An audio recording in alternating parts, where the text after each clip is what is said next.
Tyra's dungeon. It is with him that the story begins, and the deeper it got, the more everything was swallowed up in darkness. A battle fueled by desperation was already at hand. Just at this moment, various sounds were coming from the depths of the dungeon. The undead lord, the demon lich, was already fully armed. The undead of this strongest type of monsters that our heroes had to fight. Standing in front of him, they were ready for this. The undead at this moment offered their minion to come out to attack the opponents.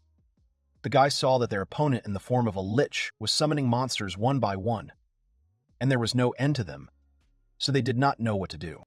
The girl turned to the princess, and she explained that if they wanted to attack him, they had to continue the onslaught. With her black curly hair blowing in the wind, she continues to fight with desperation, as if this is the last battle, and her name is Yuki, the Black Princess. At that moment, the girl jumped up from her seat and took up her weapon, bravely ran at the leech and tried to attack him, offering to taste her blade. She was unwavering and knew that she could defeat the opponent. Dungeon Sherpa, a specialized class that helps carry adventurers' luggage and is their guide on the way to explore and capture the dungeon. That's how the first dive began. 20 days ago, in the dungeon of Tyros at a depth of 20 floors, some of the adventurers who came there realized that they couldn't waste any more time. They were supposed to attack their opponents together, who stood up against them. Using their powers, the guys decided to try to attack them with all their might, but one of their opponents escaped. As the magician said, he did not understand what the tanks were doing, hinting at his comrade that he was not working well. The young man was clearly unhappy with the way things were going for the team. At that moment, one of their opponents tried to attack to strike, but the young man struck was lightning. The next moment, they won. The guys were in an underground oasis and cursed everything in the world. One of them was resting, and the other team members were sitting nearby. Also, one of them was drinking potions, and his partner didn't realize how much the guy had already drunk mana potions. And it was such a waste of it. To which the young man finished the potion, explained that there was nothing he could do about it. This vanguard was useless, the magician noticed, looking at his comrade. The person standing next to him did not understand what his partner was carrying. Then, the magician suggested that he remember what had just happened. The man who ran straight to them with his things did not understand if they were starting to quarrel again. He hoped that everything would be fine if they didn't separate them. The runner shouted to the rest of the team. One of them, who was lying on the ground, suggested to him that if he wanted to, he could do it himself. At that moment, all the team members were watching closely as they began to quarrel and sort things out. One of the team members were watching closely as they began to quarrel and sort things out. One of the team members added that he was too tired to get involved in the showdown. The young man, sighing heavily, realized that there was nothing he could do about it, and, approaching the two who were quarreling, he asked them to listen. It was very dangerous to shout like that. In front of them was a dungeon Sherpa named Ro. The young man, smiling at everyone else, explained that the monsters could hear them. When they heard that he had interfered in their conversation, they began to quarrel. One of them did not remember seeing him during the fight and was trying to figure out where the young man was, because this damn Sherpa was in front of them, to which the guy just smiled. Smiling as broadly as possible, he simply added that he had gone to collect some valuable herbs. After hearing about it, one of them, of course, did not understand. Isn't it cool to be a Sherpa? He didn't have to fight monsters, and it was a very easy way to earn money. The magician, who was being held by his clothes, explained that there would be a problem if they were injured now, so he asked the vanguard to calm down in order to end this quarrel. Then the Sherpa added that if they ran out of potions, he could give them a couple. At that moment, he put everything on the ground in front of the guys, explaining that none of them had been diluted with water, so all were of high quality. Upon hearing this, everyone was very surprised. Then they realized that it was a healing potion. It will repair their wounds, the young man added. And this recovery potion is the best choice for replenishing fatigue. Then the guys were even more surprised that the guy even has power potions. Then the magician realized that they probably weren't free. The Sherpa, showing the guys the paper, explained that this was the price list. After looking at the prices, they realized that these prices were 2 times higher than the market prices, and were very surprised by this. Then the vanguard, having seized Sherpa Ro, did not understand if he was mocking them, because he was absolutely breeding them now. But the young man decided to inform them that it was quite cheap for a dungeon, and asked his partner, who had already grabbed him by the breasts, to calm down. The young man also added that if they decide not to return to the surface now, they will not be able to avoid clashes with monsters. If that happens, their equipment will be ruined. They will have to pay an even higher price. Therefore, Ro added that if the guys buy from him, it will save them time and money. Gushing at the Sherpa, one of the adventurers explained that this victory was for him, or they would all die, the vanguard concluded.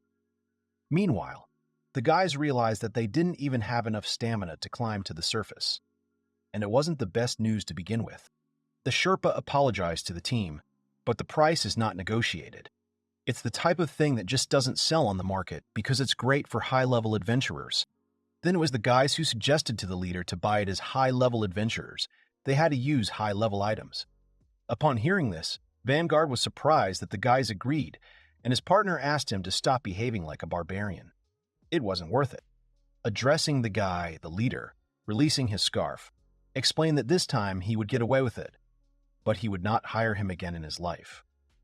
Then the young man, smiling, thanked him for his cooperation. After that, they all headed back to the city together, the city of Tyrus. This city was built right after Tyrus's dungeon was found. This is a city of adventurers, and our hero returned to the Sherpa Guild at that moment. Creaking the door, he entered and saw how the man sitting at the counter greeted him. When she saw Ro, she also greeted him. Our hero, referring to the old purse, added that he was at home. The woman, looking at him and smoking her cigarette, was interested in his cooperation with a violent gang. Then the young man added that everything was as she said. They are all seasoned adventurers. They are all violent, as they are called. In terms of strength, they are pretty well balanced. And for some reason, it seemed to him that they would be able to hold out there for a long time. But at that moment, the young man added that, however, they said they would not hire him anymore. Then the woman added that he was already 3, and she thought if he couldn't handle baby Ro, it would be useless to hire others. Our hero, heading for the door, added that he would hand in a report tomorrow. He needed to pick up his younger sister. When she heard about her younger sister, the woman added that he had left her to her relatives again, and they had a very difficult time. Our hero added that this was so, and said that with these words he was leaving, because he needed to hurry up. So our hero went after his sister. Arriving at the house, the young man saw Marie sitting alone on the porch. The girl, when she saw her brother, was so happy and began to smile, and then she rushed into his arms, and our hero also greeted her. At that moment, the door opened and the man heard that Ro had returned. Someone appeared from the door, and our hero greeted Muro-san and thanked her for always taking care of Marie. At that moment, the man held out his hands. Our hero, handing over the coin, explained that he would let her know if he needed her help. The next moment, as soon as he handed over the money, the door immediately slammed shut. And of course, he didn't know if this woman was shy or what, but she wasn't cute at all. But deciding that it was not so important, our hero, looking at the doors, explained that he and his sister had to go home. The girl just silently looked at the door and followed her brother. While they were walking home, our hero decided to pack lunch and go on a picnic in the woods. The girl decided that they were probably going to collect the fruits of Gazi. Our hero added that this was so because it was already harvest season, so he suggested collecting a little and making a lot of jam. The girl was very happy because they had not gone on a picnic together for so long. Our hero, watching her, thought that Sherpa never fights monsters. But he never knew what could happen in the dungeon. And it's a risky job surrounded by danger. There's always a chance he won't come back. And his younger sister, who is only 4 years old, understands this. When they came to the house, our hero told us that they would have stew for dinner, and the girl immediately asked to let her help him. That's how they always took care of each other. The next day, the Sherpa Guild, where our hero went again, wished good morning. He walked through the door and said that he had brought a dive report.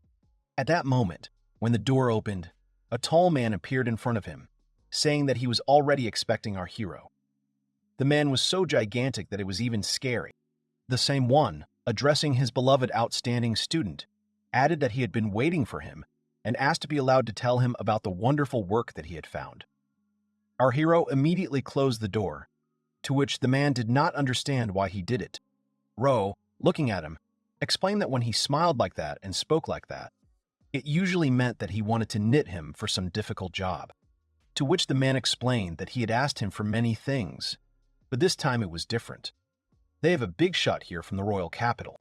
When our hero heard about someone from the royal capital, he didn't say anything at first, and then, opening the door, he began to look suspiciously at the man, and he added that this was indeed the case. This time, the employer is a member of the famous group from the royal capital. When he finished saying this, a girl appeared from behind the door, and then the man added that it was a Twilight sword.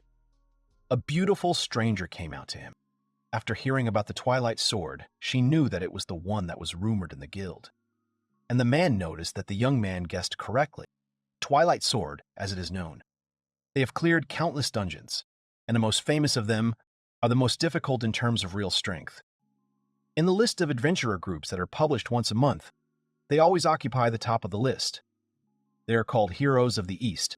Our hero also remembered that rumors said that their leader was a beautiful black-haired girl who had not been around for 22 years.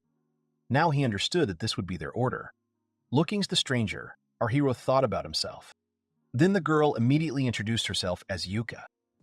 The girl said that she was aiming to clear the dungeon of Tyrus and asked for help in achieving this. To date, it is known that the dungeon of Tyrus extends 47 floors down. The maximum height the top 4 can reach is 53, and in order to clear the entire dungeon you have to get 2 and clear the last 4. At that moment, while our hero was talking about it, the woman who always sat at the reception came up and said his name. Now our hero has understood everything. That it was because guild leader Gunderson and former guild leader Gamma himself demanded that he do this. Accompany the adventurers to the deepest and unexplored parts of the dungeon. That's exactly what our hero did.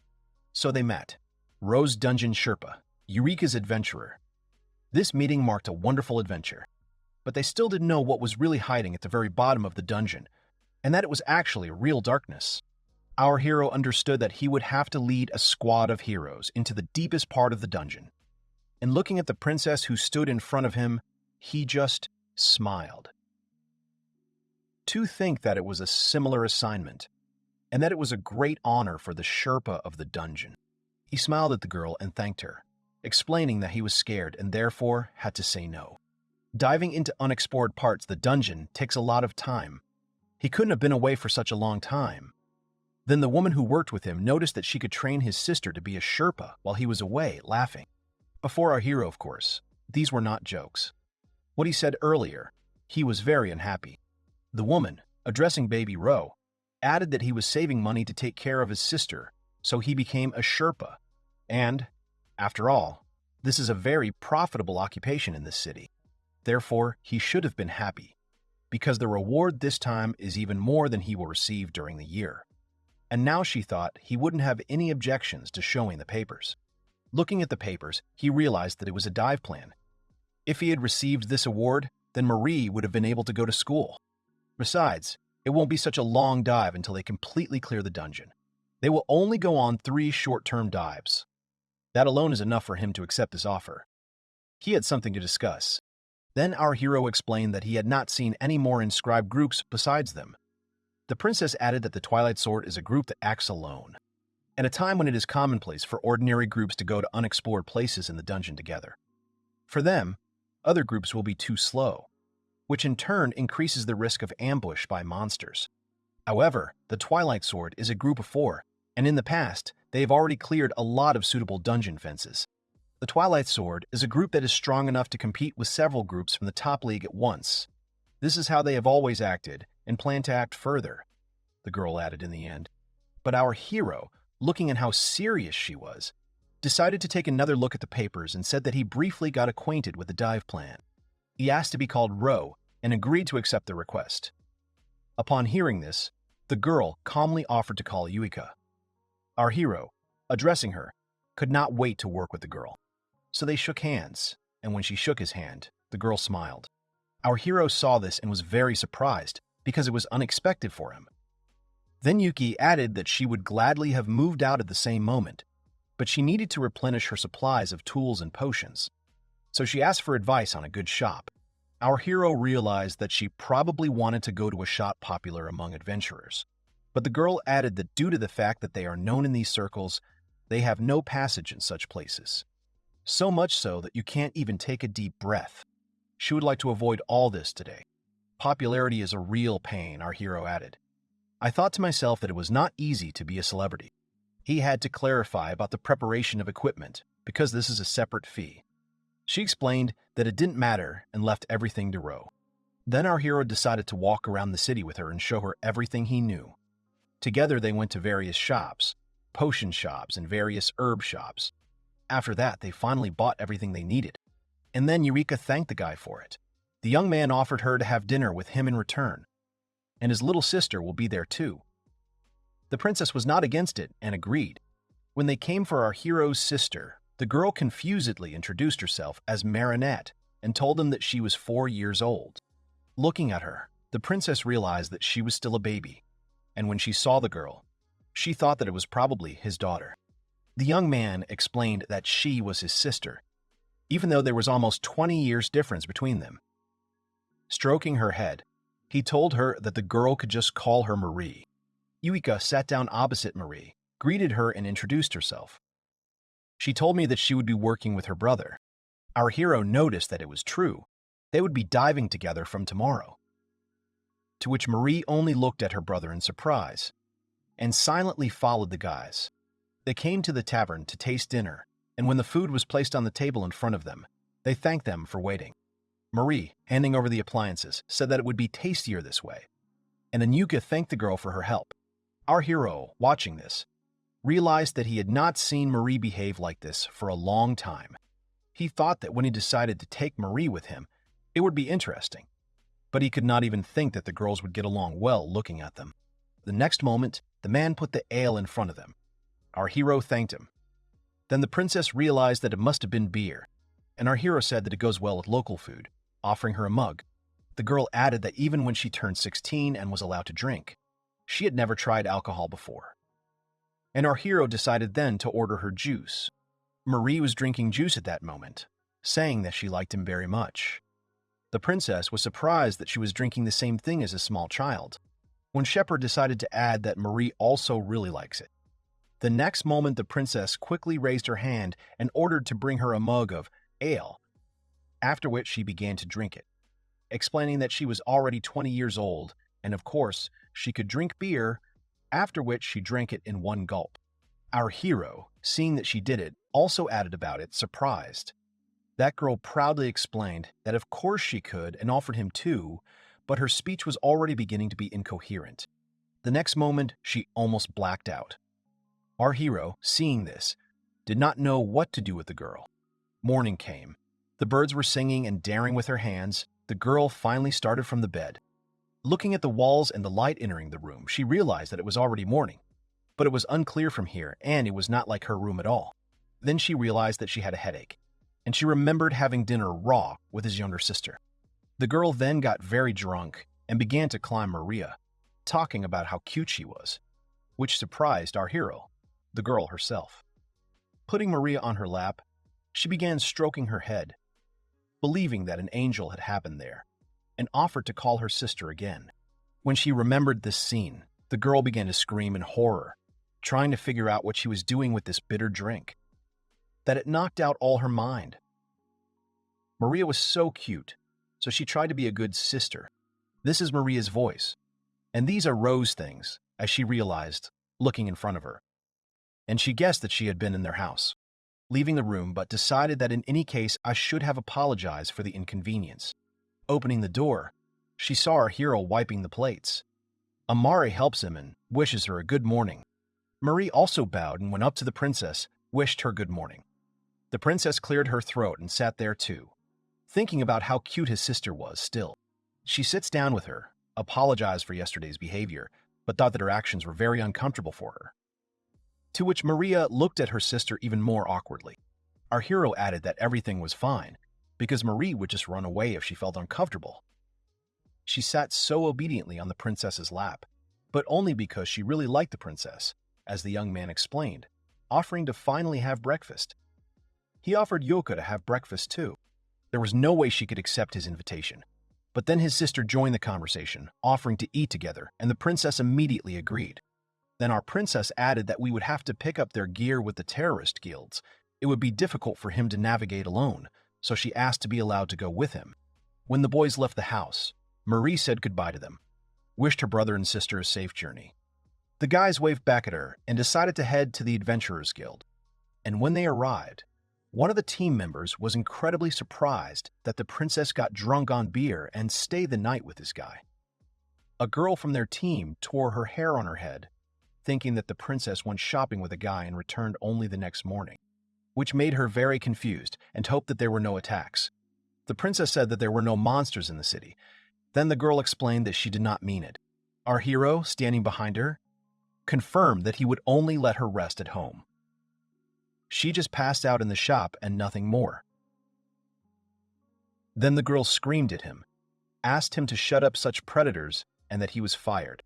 Our hero, looking at her strange reaction, only introduced himself as Ro and realized that she seemed to have misunderstood him. A girl named Barry stood up for the princess.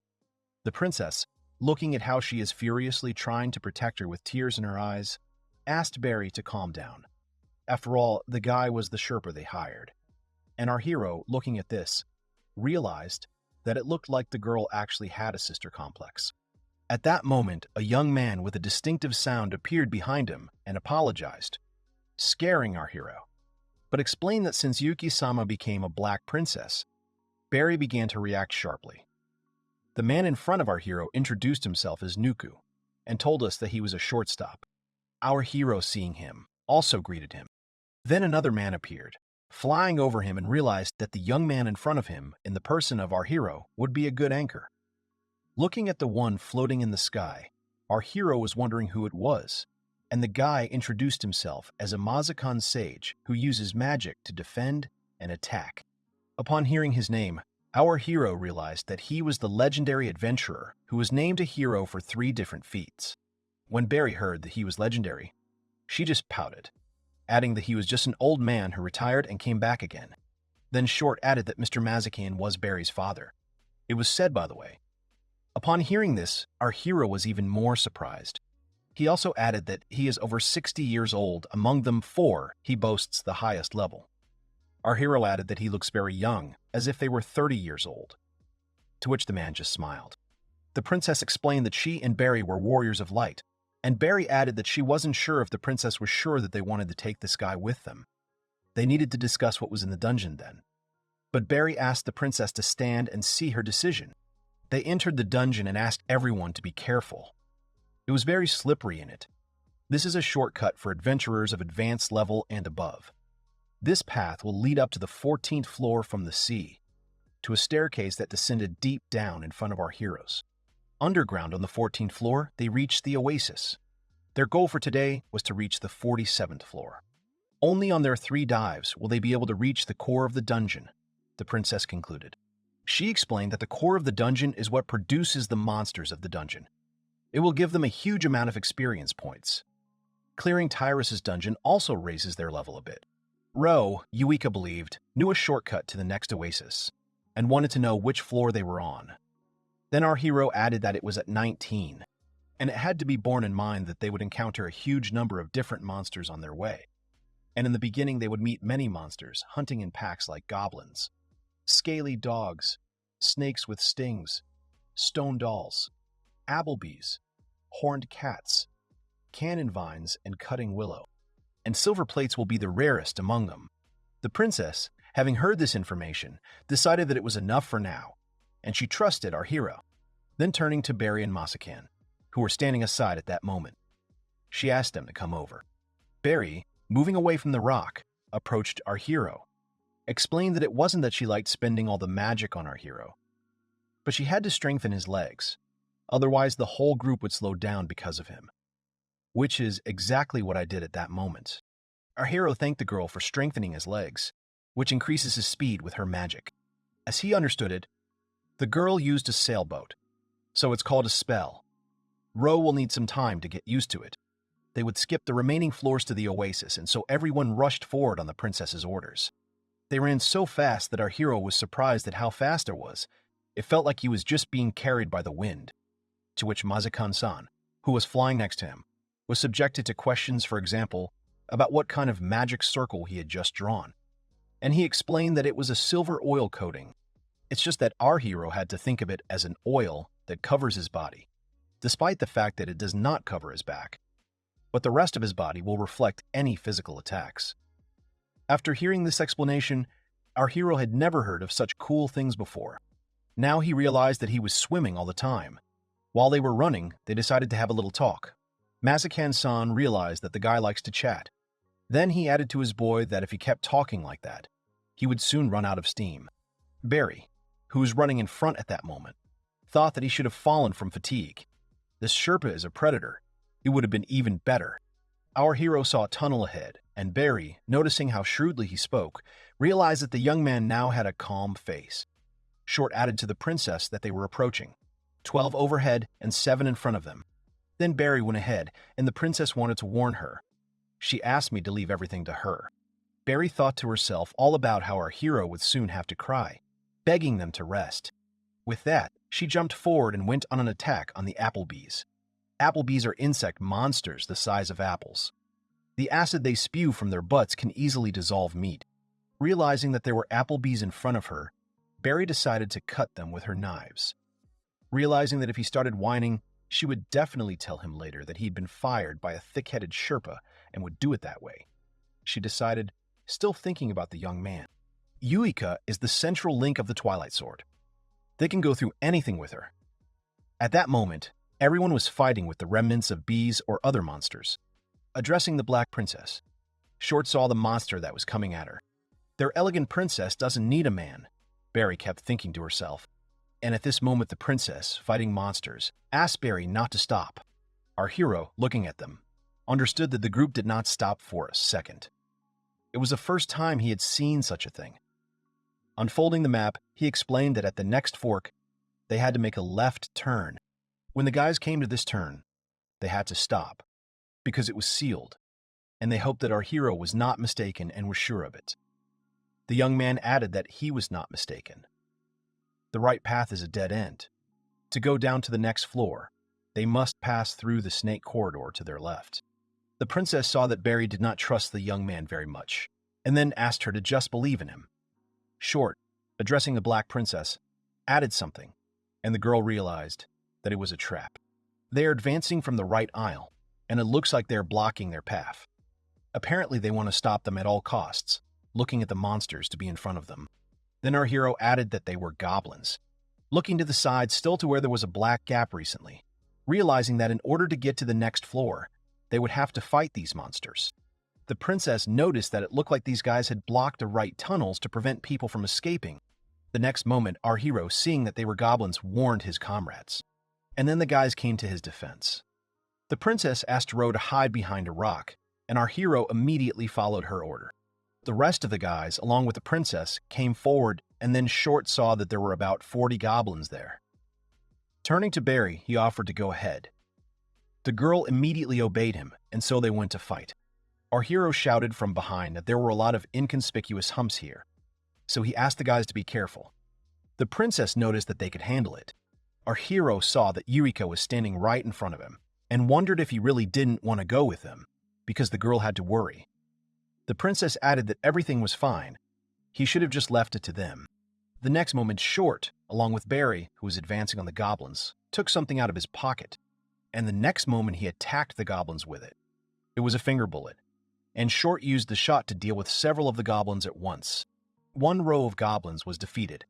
Their companions, advancing right on them, rushed on. Barry was surprised, and Short added that now it was necessary to move into the cave after them, because the remaining goblins were there, and there were only 13 left, the partner added. Continuing to shoot the dead, Barry used the wind dance. Wind dance is wind magic that instantly increases the power of the fighter. Taking her swords, she ran at the goblins and following the cave in which they were hiding. She found 3, and in the next moment, defeated them immediately. Turning to Short, she added that she almost grabbed him, thought that he was also a goblin, and among them, she still has those who use their heads. And Short added that they could get in trouble depending on the degree of their ability to use their head. Then Barry noticed that she was taking on those from above, and suggested that Short also attack from below. This is how Barry in short coped with these opponents while our hero was waiting nearby near the wall. He reflected that, thanks to the rather light moss here, he could see at some distance, and their teamwork simply stunned him. Nixon destroys goblins with a shot. At this time, Barry moves to the goblins whose positions are missing a shot. It should be quite dangerous for Barry to be so close to the shot, but the armor completely protects her. He has the ability to repel physical attacks. In this fight, it can be seen that the Twilight Sword uses its individual qualities to the maximum. Really the best team. And our hero, looking out from behind a rock, thought that it was probably incredible to be the chosen hero. And looking at the girl, he knew that it would seem that it was Yuki. Yuki carefully watched her comrades, who were still fighting at this moment. Barry looked at the monsters that were defeated at that moment. She saw a necklace on one of the goblins that caught her attention. She didn't remember killing a goblin with a necklace. It was useless to pretend to be dead, the girl screamed, starting to attack her opponent again. The goblin noticed this and tried to start running away, but it didn't work out. At that moment, one appeared from behind, as Barry noticed, but Short wouldn't let him escape. Barry finished with Short, and they went to the princess, saying that they had finished their work. When the princess saw the guys, she then asked Mazakan if he was ready to attack. Mazakan appeared here, talking about the magic circle that was already here, and asked to take this boy with him, knocking on the head of our hero. The young man only agreed. The man looked at him, said nothing, and went about his business. Sitting down in the middle of the cave, he decided that it was good here, and our hero did not understand then what he was going to do.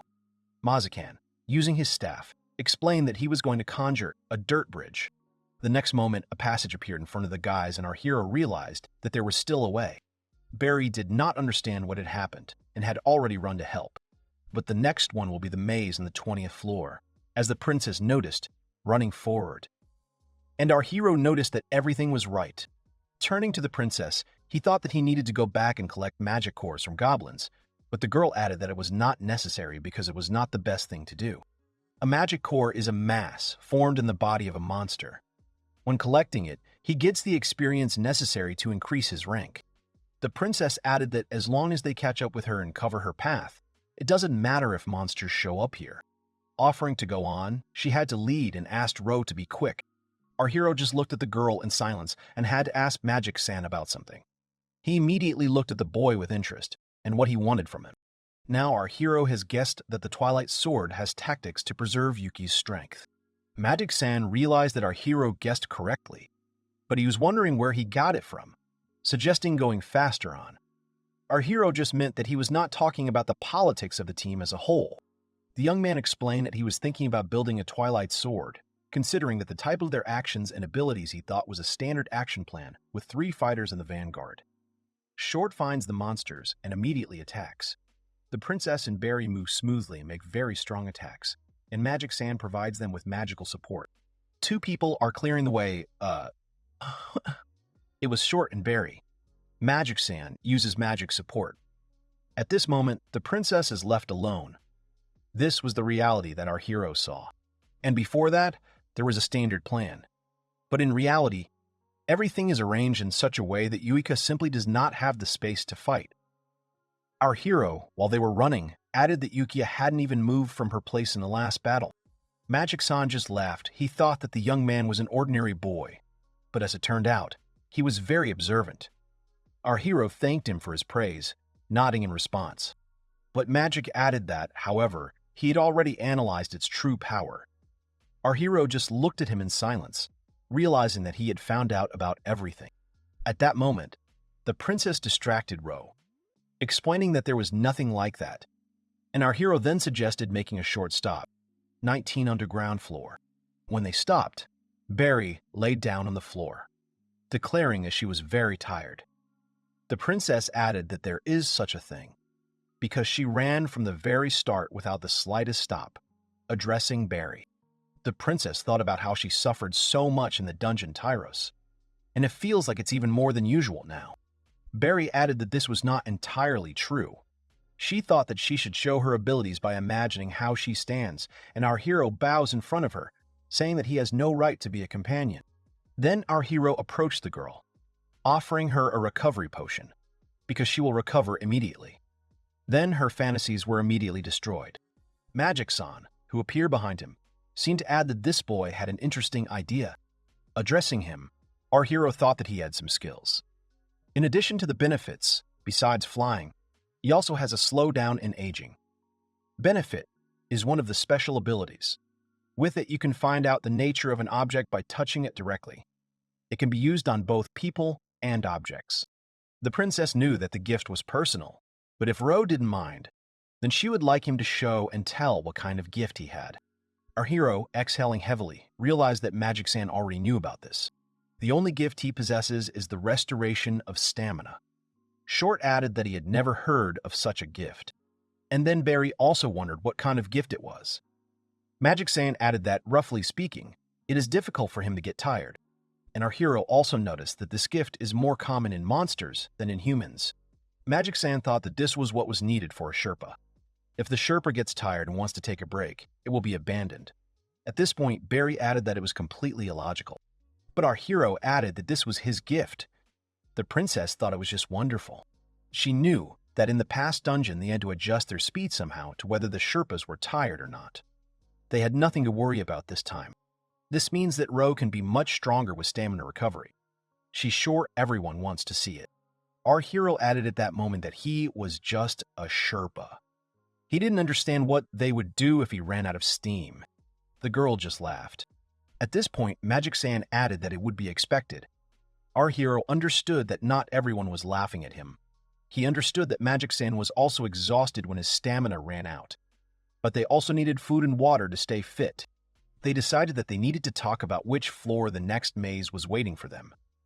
Our hero understood that the girl didn't seem to be listening to him at all, and then he decided to answer her that he was on the 20th underground floor off the main road, so it would be better to go straight to the 24th floor.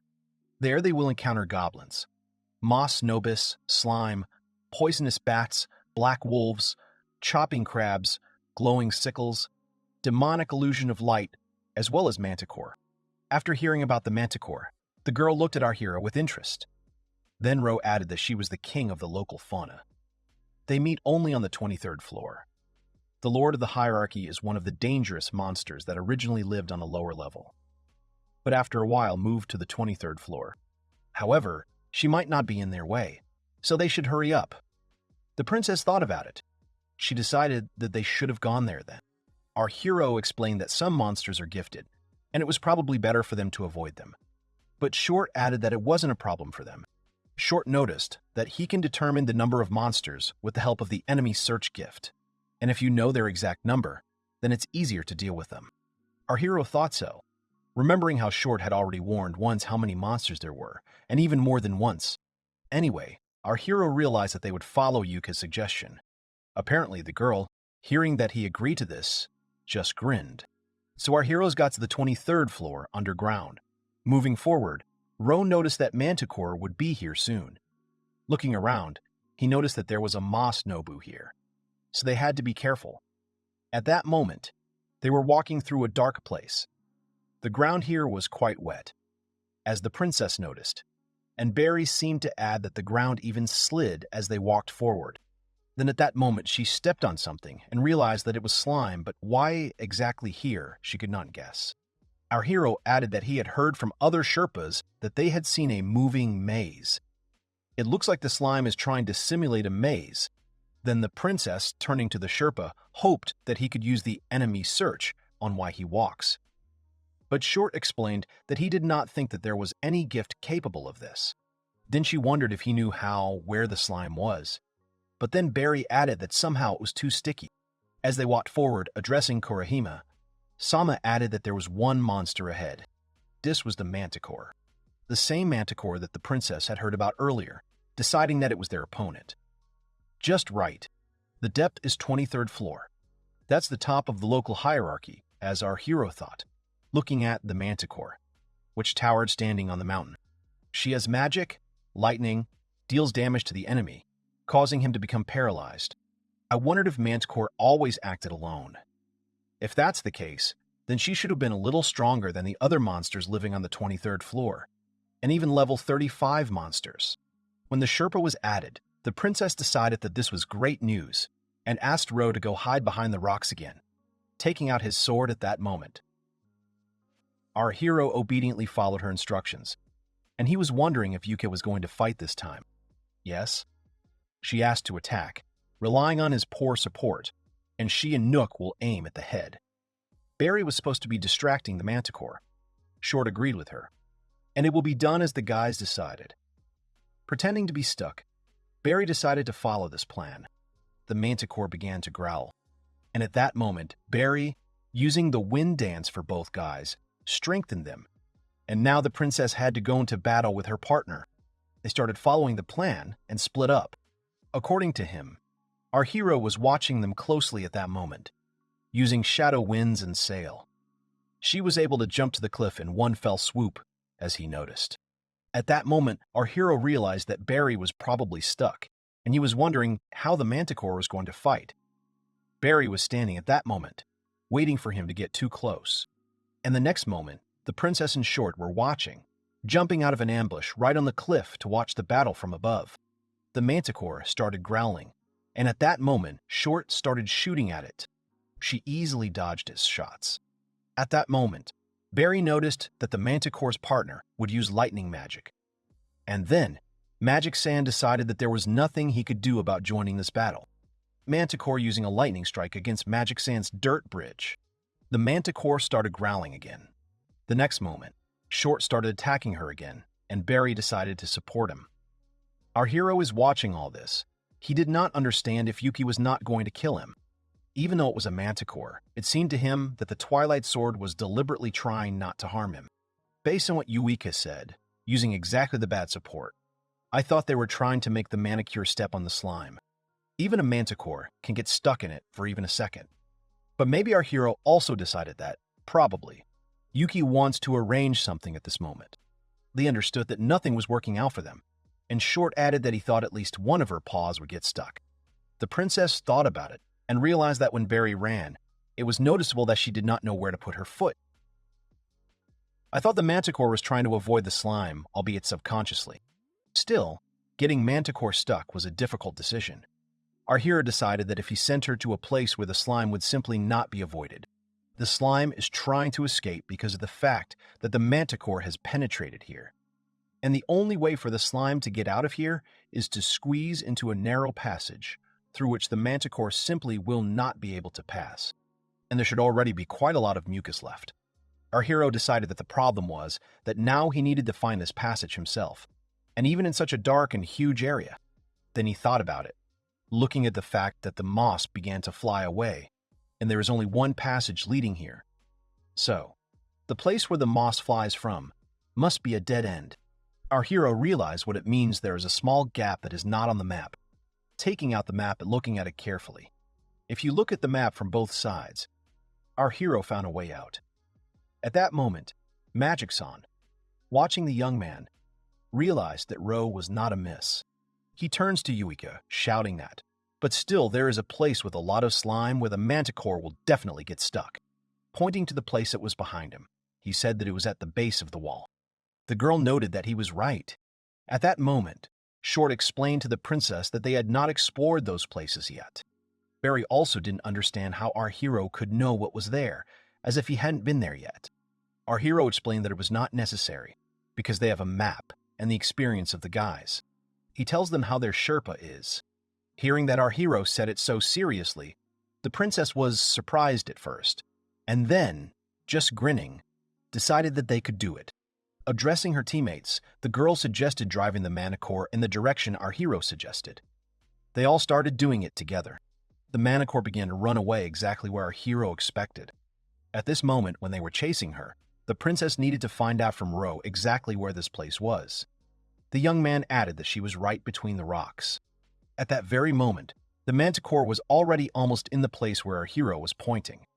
And a second later, it began to get stuck in the slime. Seeing this, the princess realized that this was her chance, and now she could attack. Jumping up from her seat, she pulled out her sword and used the phantom needle, attacking the Manticore right in the head. The Manticore was defeated, and the princess jumped aside. The job was done, and she praised Sherpa Ro for being so amazing. Our hero, only looking at the princess in surprise, thanked him in return, even though she hit right on target. The Manticore won't die from just one blow, he thought. Ro, seeing that the manticore stood up, suggested that Yuika turn back. Because the manticore is still alive, then Short asked not to worry him. He realized that apparently the guy didn't know the princess's name. Our hero, upon hearing this, added that he really did not know this, and then Short told him that the princess's middle name was the messenger of the dead spirit. That is, the princess has a gift with which she can control the creatures she impales with a sword. At that very moment, our hero, hearing this, saw that the next moment the manticore knelt before the princess. And then the princess decided to call her Neko, just like an ordinary cat. Our hero, upon hearing this, was very surprised that the girl had come up with such a sweet name for such a harsh opponent. Barry added that it was just the worst name ever, and Short agreed with her. Our hero also did not understand what kind of name it was for such a monster. The princess explained that she was unhappy with the useful ability, and let Neko have to introduce them, so they could move on, stroking the monster's head at that moment. The princess added, since their goal is the 47th underground floor. Turning to Ro, she hoped that he would tell us where to go next, and our hero thought it was worth going to the 25th floor. So the guys did, following the Sherpa led them through this maze. The victory of the Twilight Sword along with Manticore was a sight worth seeing. Nico caught all the monsters he encountered, and Yukenter used her gift on them, gradually creating her own army. A day later, dozens of monsters entered there, with whom our heroes moved right through the tunnel. The Twilight Sword monster team. That's exactly what happened. This team fought with their opponents, bumping into one of the monsters on the 40th floor, namely the Minotaur. The Minotaur is a creature with the body of a man and the head of a bull, possessing exceptional endurance. He has thick muscles and high impact resistance. It was not so easy to deal with this opponent, but they were able to defeat the Minotaur, as well as the others on their way. At that moment, the Minotaur fell right in front of the princess. The girl used a phantom needle, hitting him in the head, realizing that defeating this monster was not an easy task, and named him Minoran. Along with some of their task will be to search for enemy positions. The girl decided, giving them a command. Since the Minotaur was defeated and the girl gave him a task, our heroes went on. The young man recalled that when they first met in the Sherpa Guild, he said that the Twilight Sword was a group of 4 people strong enough to compete with several groups from the top league at once. This is what they were and plan to be like in the future. Remembering this phrase, when our hero first heard it, he thought it was just unwise. But now he realized that he had no doubt about their power. At this point, Short suggested that we be careful. There were 15 more monsters ahead. There were skeletons of war in front of our heroes. These are monsters with intelligence wielding swords and shields that move in groups. The princess asked Neko and Minoran to deal with the advancing enemy. Bayou 4, they had to return to the shelter. Nook and Barry had to besiege and weaken the enemies who had escaped from Bayou 5 and Bayou 7. Everyone obeyed the princess, and Barry understood her plan. Everything will be done as she decided, and the guys went on the attack. The powerful abilities of all the members of the group and the destructive power of the monsters undoubtedly make the Twilight Sword the strongest group. The magical core of the skeleton war fell right in front of our hero. Looking at him, he decided that the achievements of the monsters were also in front of him. And monster achievements is the type of equipment dropped from a damaged monster. And our hero decided that he would have to give it all to Eureka, collecting it little by little. In the next moment, the Manticore dealt with the last opponents along with the Minotaur. Their ranks were replenished with 7 skeleton wars. The number of the monster squad was now 17. Looking at all her allies, the princess thought that they should have fixed their plans and slightly cheered up the monsters who were tired after this battle. The girl suggested that everyone stay in their places. The next moment, using his gift of healing, a magic circle soared into the sky. She was looking at her companions. When our hero saw this, he realized that he had never seen such a magic circle hovering in the air above them before. Magic San said that the gift of the princess is healing. Usually only monsters can use similar magic on other monsters. Our hero realized that Yuika also possesses similar magic, about the same as himself. At that moment, her magic began to heal everyone who had recently been injured. The synergy achieved by the compatibility of gifts or combination is called Renka. Simply put, the Phantom Needle is used to manipulate monsters, and healing is used to restore the physical strength of these monsters. And it was the best Renka. Yuika is the best adventurer specializing in capturing mazes. At that moment, the girl cured all her monsters and decided that now they should rest. Rose seemed to be watching everyone, for example, Barry, who was still fine and could still walk, as she believed was the one who had some special feelings for this excellent leader. Short told the princess that she had to do as she saw fit, and he behaved like a royal vassal. And Magic-san added that he didn't care, chuckling. He was the one who behaved like a tsundere, and they are all ready to act so that Renka Yuiki is safe. Then they decided that they could go to the next floor. Since they were all fine, the princess commanded, pointing towards a tunnel that was right in front of them. When planning a dive, the most important thing is the level of the squad itself and the corresponding level of each floor. The appropriate level of the squad is called, which is necessary to clean up a certain floor. Given the rank of adventurers, the Twilight Sword Squad is level 12. Manticore Ground's 23rd floor, corresponding level 6, Minotaur 40th floor, corresponding level 13. They enrolled on the floor without any problems. And then our hero remembered that it should be noted in the promotion report that everything took 2 days. Normally it would take 10 days. Such a case would certainly cause a commotion, he decided. They will set up camp near the oasis on the 47th floor. But in the meantime, they will settle in. The current floor was 47. The corresponding level was 15. The monster hunt has been going on for 4 days now. And so, moving through the maze, our team came across new rivals. There was a skill in front of them. Skills have a human torso and a lower body in the form of snakes. They are cruel. They use sharp nails as weapons. He has incredible physical strength. Monsters that live so low that they can destroy an entire squad. Therefore, our hero asked everyone to be careful. The princess explained that they had nothing to fear. 1/6 had to keep them at a distance, she commanded.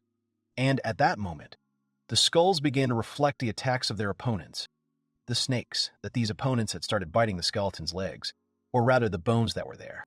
The princess understood that it was useless, knowing that she wanted to poison them. After all, the poison does not work on her subordinates. Everyone had to break through their flag and prepare for the attack. The skeleton, hearing this, did as his master ordered and went on the attack. Jumping up and pushing off the rock, he began to attack one of the opponents, attacking her from behind. He was able to defeat her. The next moment, all the other opponents scattered in front of them in the same way. Our hero was surprised at how strong it was, and realized that apparently it was a gift of influence. Then Short noticed that something was coming down from the ceiling, and Barry saw it and decided that it was probably slime. And it was just huge. At that moment, the slime began to flow down from the ceiling in giant drops, falling right in front of our heroes. But then Ro realized that it was impossible to tell right away because of the darkness, but he recognized this color immediately. It is the Prince of Slubs and can dissolve even metals. The moment he fell in front of them, the princess offered to stay away from him. He pulls enemies inside and kills them, so melee tactics won't work. The princess, addressing the grunts from 1 to 4, ordered them to keep their distance, attack with their copies. Having heard the borrower, he was going to do it. Magic was surprised by the Black Princess. At that moment, they saw that the skills had broken through the skeletons. Then the princess offered the grunts from 5 to 8 to take care of them. Our hero understood that the girl uses her monsters, given their characteristics. With such tactics, the whole squad retains its strength, and it was very entertaining. Here our hero noticed, addressing Yuika, that there was a rather loud echo here. If the battle drags on, other monsters will come to the sound and arrange a carnival here. When she heard about the carnival, the girl thought about it. After all, this is what he calls a situation when hordes of monsters gather in one place, organize a series of long battles. It was necessary to understand which of the gathered monsters would be the most problematic. Our hero thought it was jelly toads in an underground garrison. Then Magic-san noticed himself, explaining that something was coming. Hearing the sound coming from the rock, Barry realized that these were the jelly toads, and it was just an abomination to her. The jelly toad knocks down the victim with a jet of liquid accumulating in her body. It looked like a water cannon, and then the princess asked Neko to move here, use a lightning trap and paralyze these opponents. The next moment, they paralyzed the toads and they fell down. Lighting magic works well on water monsters. Addressing the Minotaur, she ordered to smash everyone in one go. The Minotaur that appeared next to her went forward and began to deal with the toads. Our hero noticed that he gutted them right into the meat. The princess added that it was much more effective than killing one at a time. And addressing the Lady Black Princess, Short added that 4 more were on the way. After hearing about the 4, our hero realized that it was bad. Addressing Yuika, he added that there are 4 monsters hiding on this floor. Most likely, it was a garrison. They form squads. There may not be a gap in their defense, but they are pretty serious opponents.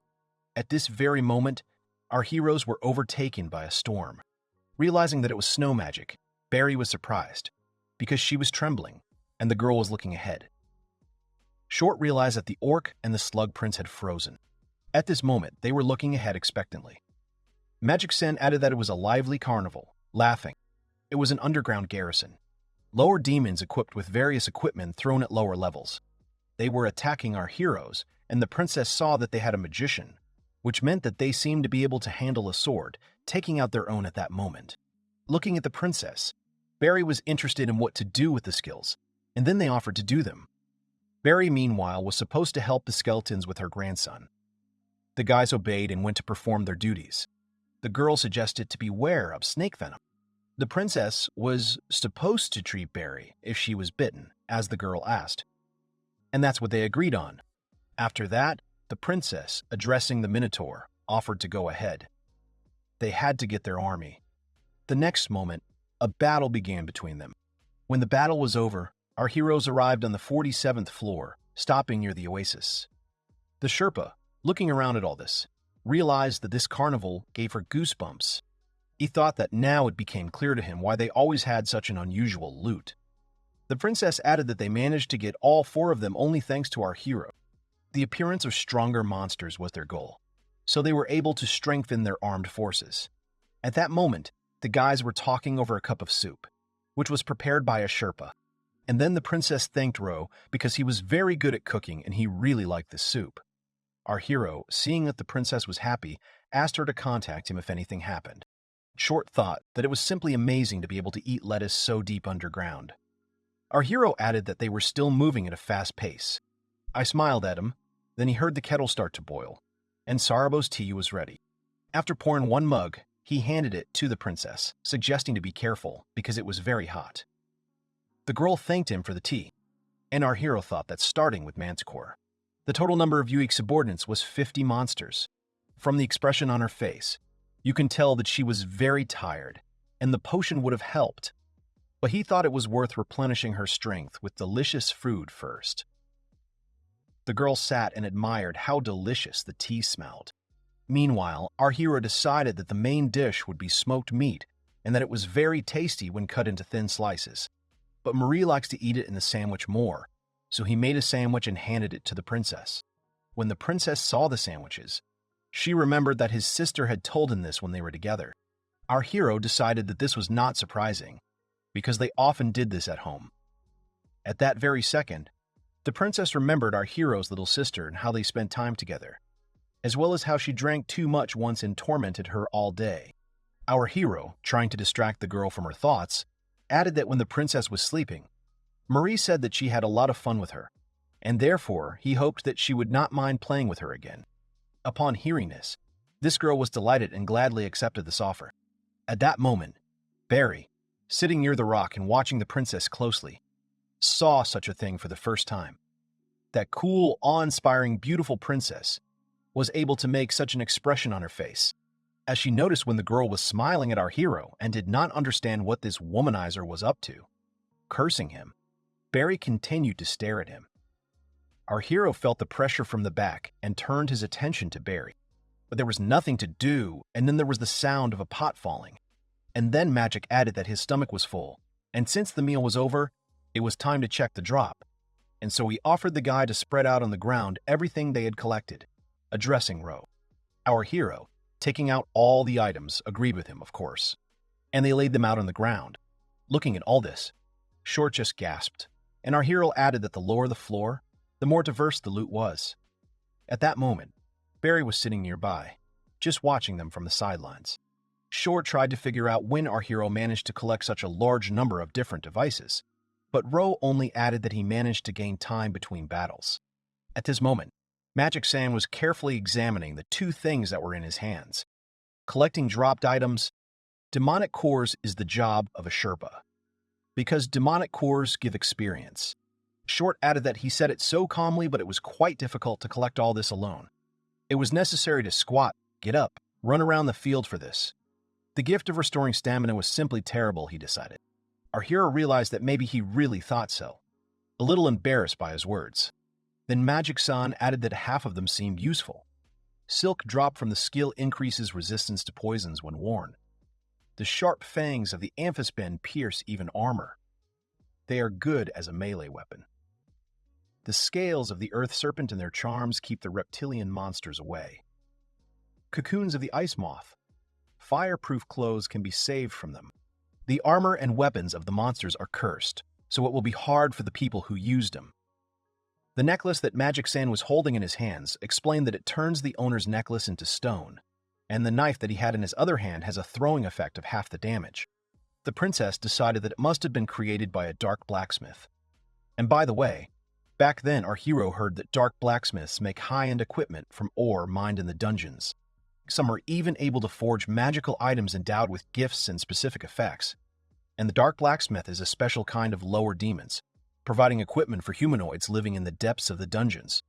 Our hero understood that, probably, they would not be able to sell it at an exorbitantly high price. And the princess added that it would be dangerous not to be able to deal with the cursed things. It lowers status, as well as undermines physical and magical powers. That's why all squads throw away such items. The princess knew that they would be of no use on the surface. Hearing that, it was just insulting, because they put their soul into them. At that moment, they realized that this unfamiliar voice was coming from all corners of the cave. After that, Sherpa noticed that someone appeared behind the princess and was trying to attack from behind. What people can't use is for them, monsters, a top-quality product.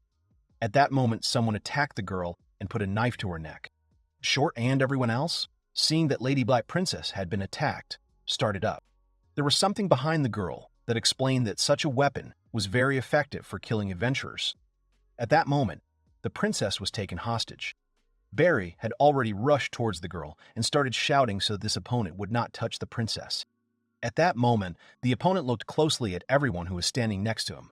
And at that moment, there was some kind of click from Short. The girl was trying to figure out what their opponent was trying to do. Jumping away from the princess, realizing that he was being addressed, the opponent offered to listen. He doesn't have a name. And those dark blacksmiths they just mentioned, he was one of them. He was relieved because it had been a long time since he had had to talk to people. This strange half-man was wearing a mask, so our heroes couldn't figure out who he was. It seemed strange to Ro, because there shouldn't be monsters who can talk here. According to the records, even if high-level monsters have knowledge of the language, they are taciturn, since the monster is driven only by instinct, and there is no point in talking, especially with people, their victims. It seemed to our hero that this was not the only thing that was strange. The next moment, when the opponent jumped away from the princess, Barry immediately rushed her, as did Short, who was worried about the Black Princess. But she was fine, not understanding what was going on with the detection skill.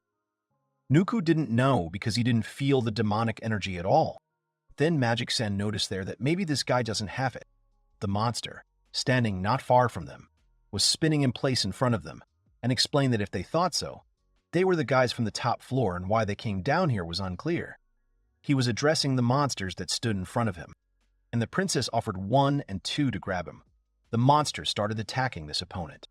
He saw that they were doing this, jumped aside because the next moment, the place where he was standing was cut by a blow and a little more and he would have been hurt. It was very close. He jumped so skillfully. At that moment, our hero was thinking about how he was walking. A second later, the man who stood in front of the monsters disappeared. Noticing this, Barry and the princess were surprised, and the next moment he appeared right in front of the princess.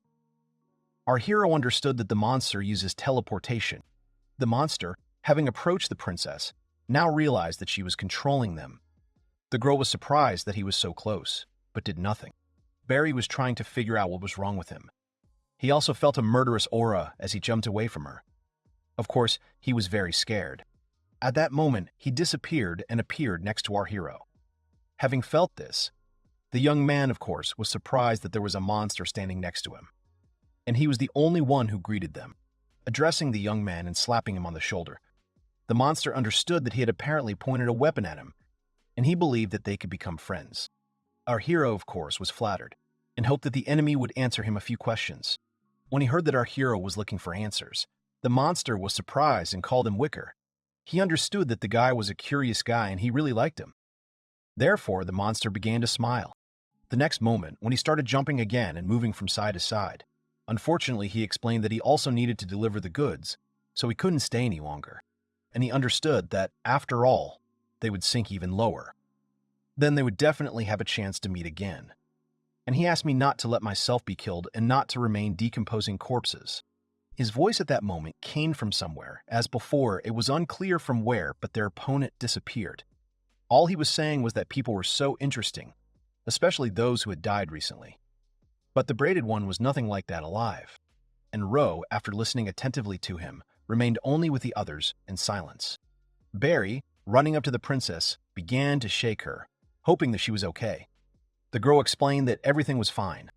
At that moment, Short apologized to everyone for not being able to identify the opponent. And Barry, starting to cry, rushed to the princess in her arms because she was very glad that the princess was okay. It was the first time the princess had seen them come across a monster without demonic energy. But there was nothing to be done in such a situation. Our hero intervenes in the conversation, adding that even though they now know that it was a dark blacksmith, there is not a single record of their abilities. And then the princess realized that she had never seen anything like it in other dungeons. The dungeons of Tyrus are inhabited by unknown monsters. Clearing the dungeon completely was a risky business. It was a fact and something of a test of their determination as adventurers. At that moment, everyone was looking at the girl attentively, and Barry only addressed the princess. After all, our hero also realized that the risk level is much higher than they expected. For the princess, it was just entertaining. Her desire to clear the dungeon has only increased, but our hero did not expect such a reaction. And the girl added that it was better what happened to them in 4 days. Monster hunting is a secret passage leading to the lower floors, and she believed that they simply had to go down to the 48th floor. When he heard that the girl was going to go down to the 48th floor, our hero was surprised, because they only agreed on the 47th floor. And then the princess proposed to amend the contract. And when Magic Sun heard that, he thought that the youth was so changeable, and that the girl did not want to stop diving after what the monster had done to her. Our hero explained that no one had ever entered the lower floors. And not only about monsters, there is no information about this place at all. It is necessary to return to the surface or replenish supplies before moving on. That was his advice, like the Sherpas. The girl understood all this, but there was nothing to be done. After all, as one of the Twilight Sword squads, he should have realized that they had the strength to explore the 48th floor. Standing in front of all the monsters she enslaved, the princess offered to our hero. When she said that, of course it was hard not to think about it. They work well as a team, and their magician is legendary. The sage did not use his attacking magic at all. It just yawned, because explaining that after such a heavy meal, he only wanted to sleep. In other words, our hero understood that they still had a trump card in their head and, sighing heavily to them, thought that he could already imagine nothing at all, and it was unfair.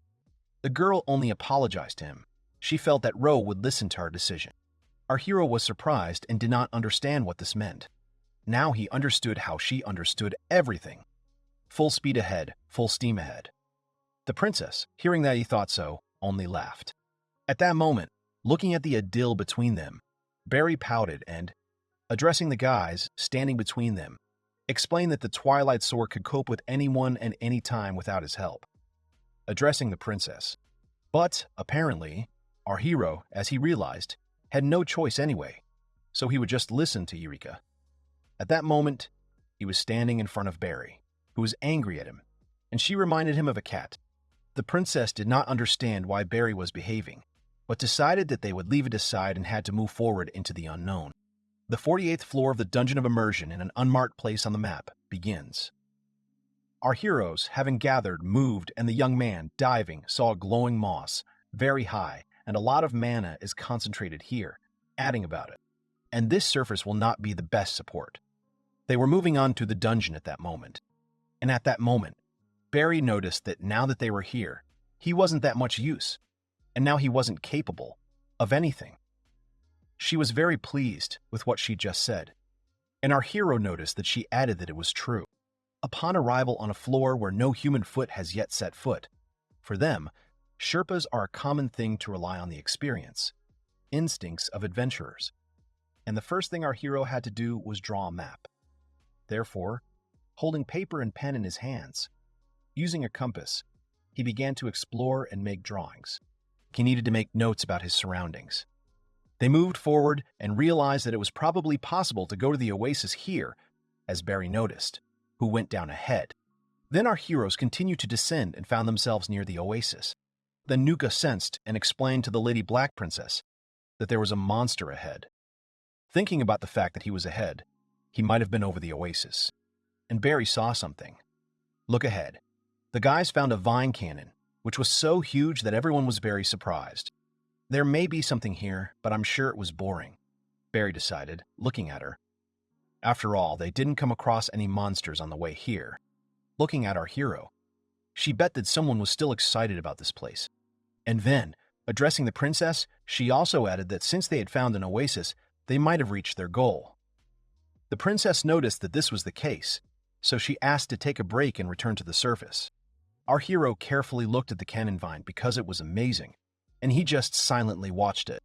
Barry then suggested cutting down the cannon, because the seed of the night falls from it, so that it falls from it and it can be sold at a very good price. It is just used for restorative medicine. Our hero thought that the cannon vine was an ordinary monster plant, and moving forward, he decided that he would take a closer look. She attacks adventurers by throwing seeds from tube-shaped pods at them. Even beginners can easily overcome it. What the plant, which usually lives on the upper levels, had forgotten here, he did not know, and our hero could only guess. But at that moment, when our hero came closer, he realized that the monster in front of them was a cannon vine, and the leaves and tubes were slightly different. And our hero explained that this is not a vine cannon. The guys were supposed not to touch her. But at that very moment, Barry had already cut off a piece of them and realized that something had started to crack. Spikes hit our hero, and at that very moment, looking at his hand, he realized that his strength was leaving him. And he felt that the thorns that started attacking him were poisoned. The next moment, when our hero's strength left him and he was already on his knees, looking forward, he thought only of the guys, hoping that they were okay. But his eyes began to close, and the last thing he saw in front of him was that all the guys were lying poisoned on the ground. The guys were unconscious. Our hero was thinking about how cold he was and that he couldn't move his arms in any way. And the young man couldn't move his legs either, feeling as if his body was dissolving, thinking that this was probably death. After that, he blacked out and did not notice the footsteps approaching him. Having cast a spell, using drops of dark dew and asking to wake up the next moment, someone's hand pulled our hero out of the darkness in which he was, and he realized that this voice was very familiar to him. He heard the princess's voice calling out to him. When the young man woke up, he started and called Eureka. The girl standing in front of him used a healing spell, so the poison had to disappear from the body. She thought she had extracted all the thorns that were in it, but asked to check again, just in case. Our hero thanked the girl for what she had done, but realized that she must have pulled them out with her hands, and could not believe it. But the girl asked not to worry about it. At that moment, he saw that she was bleeding, and he decided to give her healing potions. Our hero began to rummage in his chest, and the girl asked him not to do it now. After all, it seems that the poison spreads quickly through the body. So first we had to save the others. Our hero, seeing what a serious princess she was, decided to help her, and went after the girl. He saw how the oasis had recently evaporated here, and tried to figure out how big the explosion they had been hit by was. If it wasn't for the effect of the silver oil coating, they would definitely have died. At that moment, the princess approached Barry. Seeing that the girl was lying on the ground, our hero, looking at her body, realized that everything looked very bad. Barry managed to protect her eyes, but the rest of her face and her body were completely riddled with spikes. Our hero understood that the princess began to reach out to the girl with her bare hands, suggested that she use tweezers. The princess agreed and began to take these thorns out of Barry. After that, everything was over. And then the girl decided to use drops of dark dew on her spell to cure Barry. After a split second, Barry opened her eyes. After looking at the princess, she stood up, and then the princess made sure that the girl was okay. As Barry pointed out, at this moment, our hero was giving Barry potions, offering her to drink it. She just stared at the ground in silence, thinking about what she had done. Here, Magic Sand began to carefully crawl towards our heroes, pretending to be completely tired, turning to the Black Princess asking her not to forget about him, because if he dies here, he will not survive this loss. At that moment, our hero, looking at him, realized that Magic Sand, there was only one thing that hit him. Magic Sand added at this point that it was good that he had the gift of strengthening on his cloak. At that moment, the princess also helped Magic Sand. While our hero was apologizing to Short for making him wait, the Short was also extracted, and the princess was glad that only the monsters were left. Our hero gave the girl medicines, and then the princess, taking him, decided to order the monster to guard them. Meanwhile, Magic Sand, addressing Missy, explained that now was the best time to apologize. Barry only added that the old man only annoys her. And the next moment, realizing how bad the situation was, she decided to apologize to the guys. Ro was the only one who felt the danger, Short added. So Barry had nothing to blame. Healing magic is not subject to many, so if it wasn't for Lady Black Princess, they would have died. And anyway, our hero added that for an ordinary monster plant, this thing had too much power and poison. It could be the floor boss, as he assumed. At this point, when the princess was done with the monsters and heading towards our heroes, who were discussing something back then, Short added that they usually believe that plants are weak, but now they will have to change their point of view. At that moment, they heard a dull sound, as if something had fallen.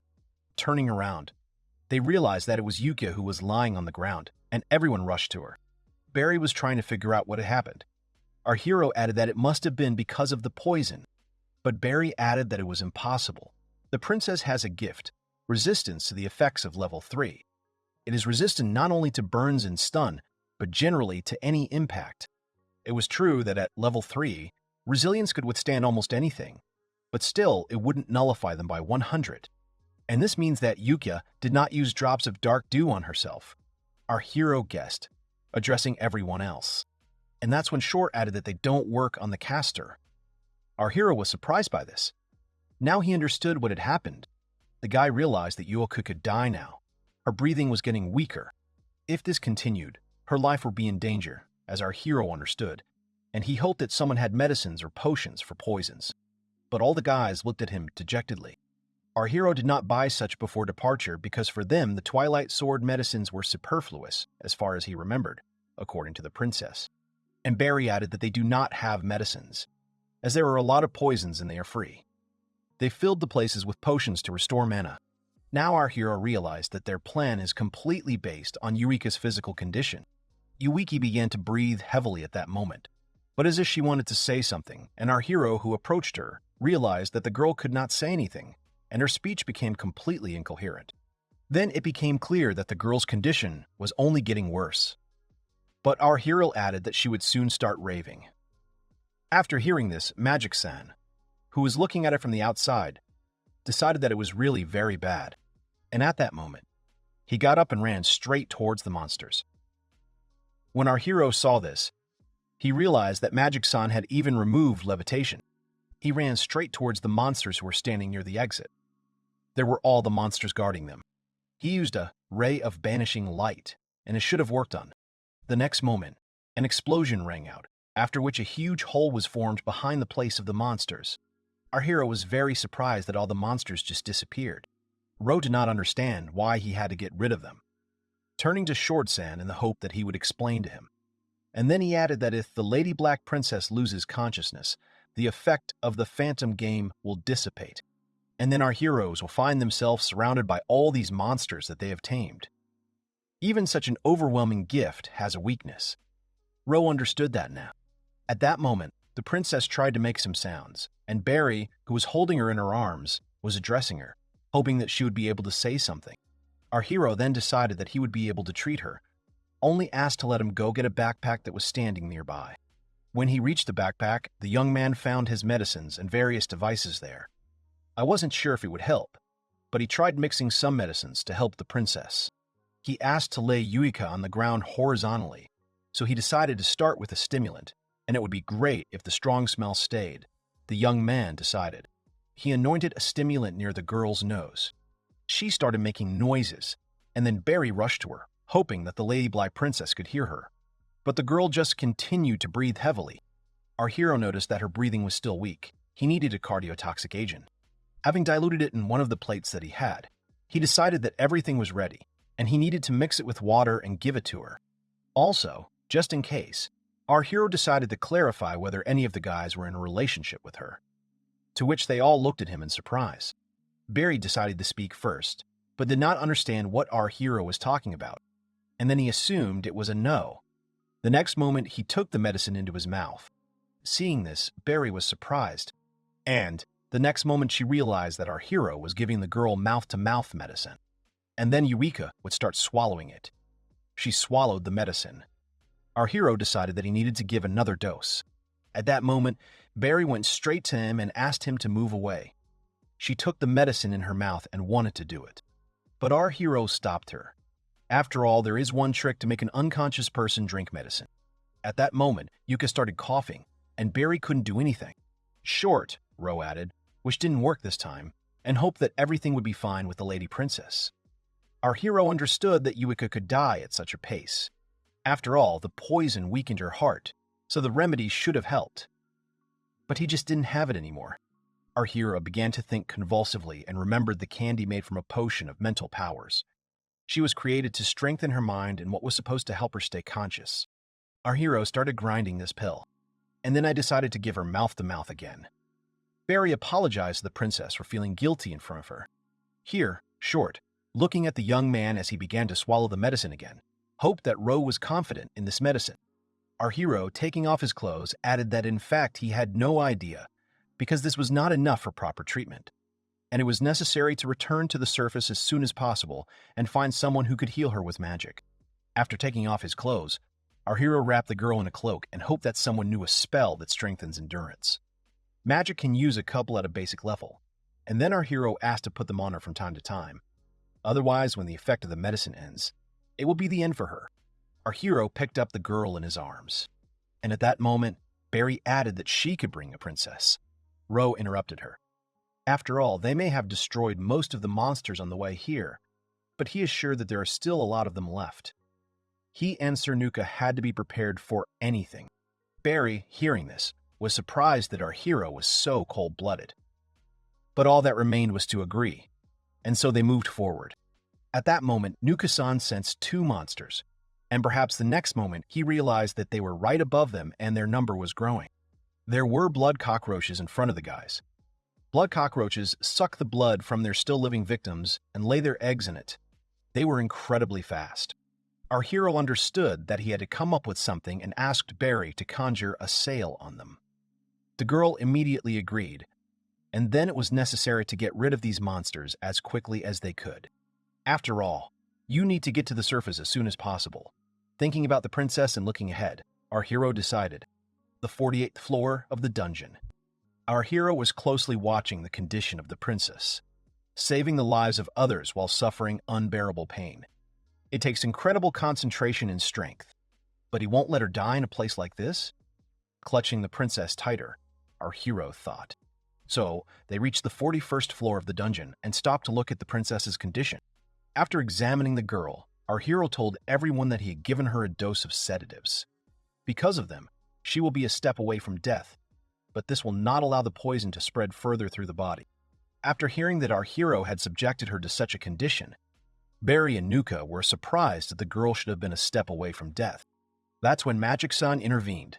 He added that after all, sedatives slow down the blood and start clotting. After all, they were originally used as poison. This effect is to block another poison. Magic-san understood everything, and our hero confirmed his guess. They could only wait, and at that moment the princess opened her eyes. Seeing this, Barry heard the princess asking where they were, and tried to ask her again what the girl was talking about. Nuka also saw that the Lady Black Princess was trying to say something, looked at her with interest. Our hero explained to the princess that they were on the 41st floor, going to get to the surface to take her to the healer.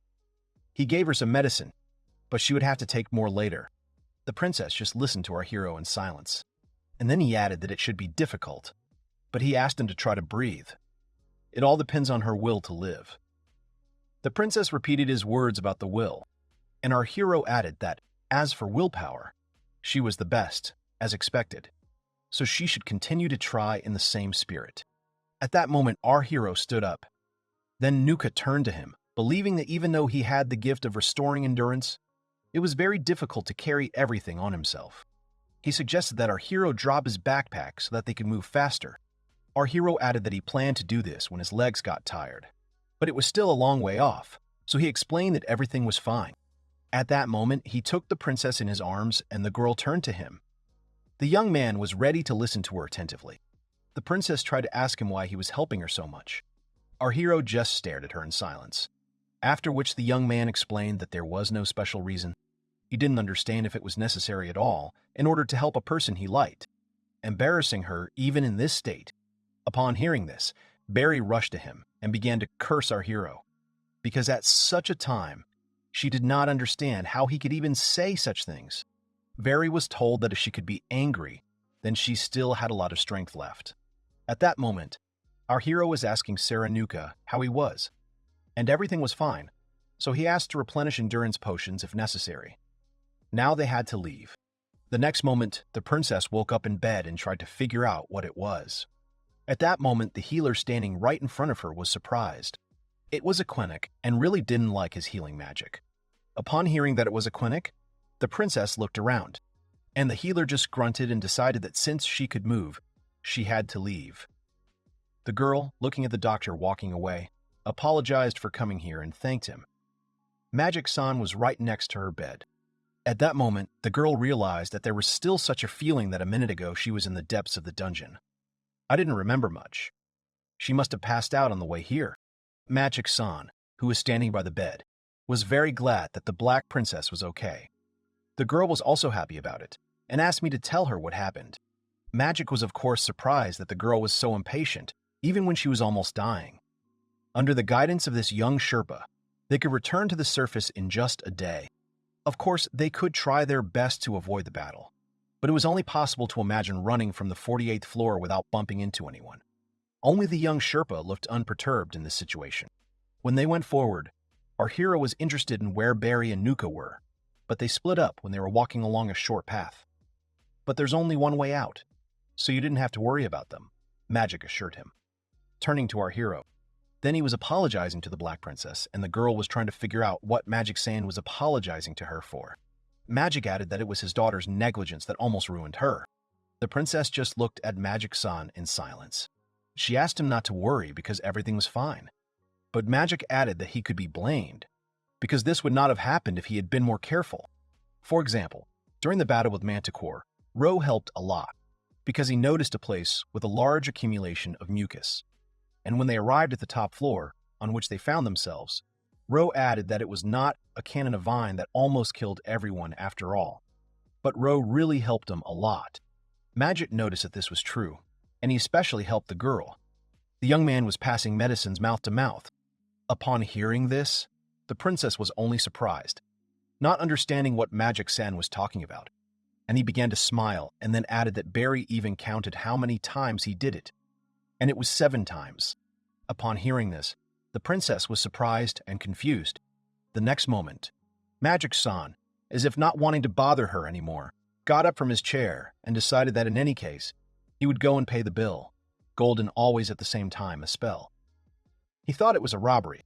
At that moment, the princess was left alone in the room, thinking only that our hero was giving her medicine mouth to mouth, which meant that she and Ro were kissing. At that moment, the girl realized that if she talked directly to herself, she could still taste the medicines, and she was sure that they were very bitter. After all, who'd have thought that her first kiss would taste like medicine? At that moment, Ro-san came to the doctor and hoped that he would tell him how Yuki was. The girl, hearing his footsteps and voice, was only confused. The princess understood that she was living fantasies like other girls, but everything was definitely not as she imagined.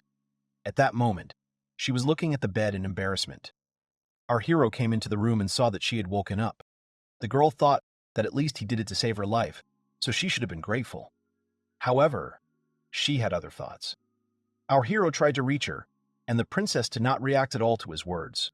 She only thought that there was no particular reason.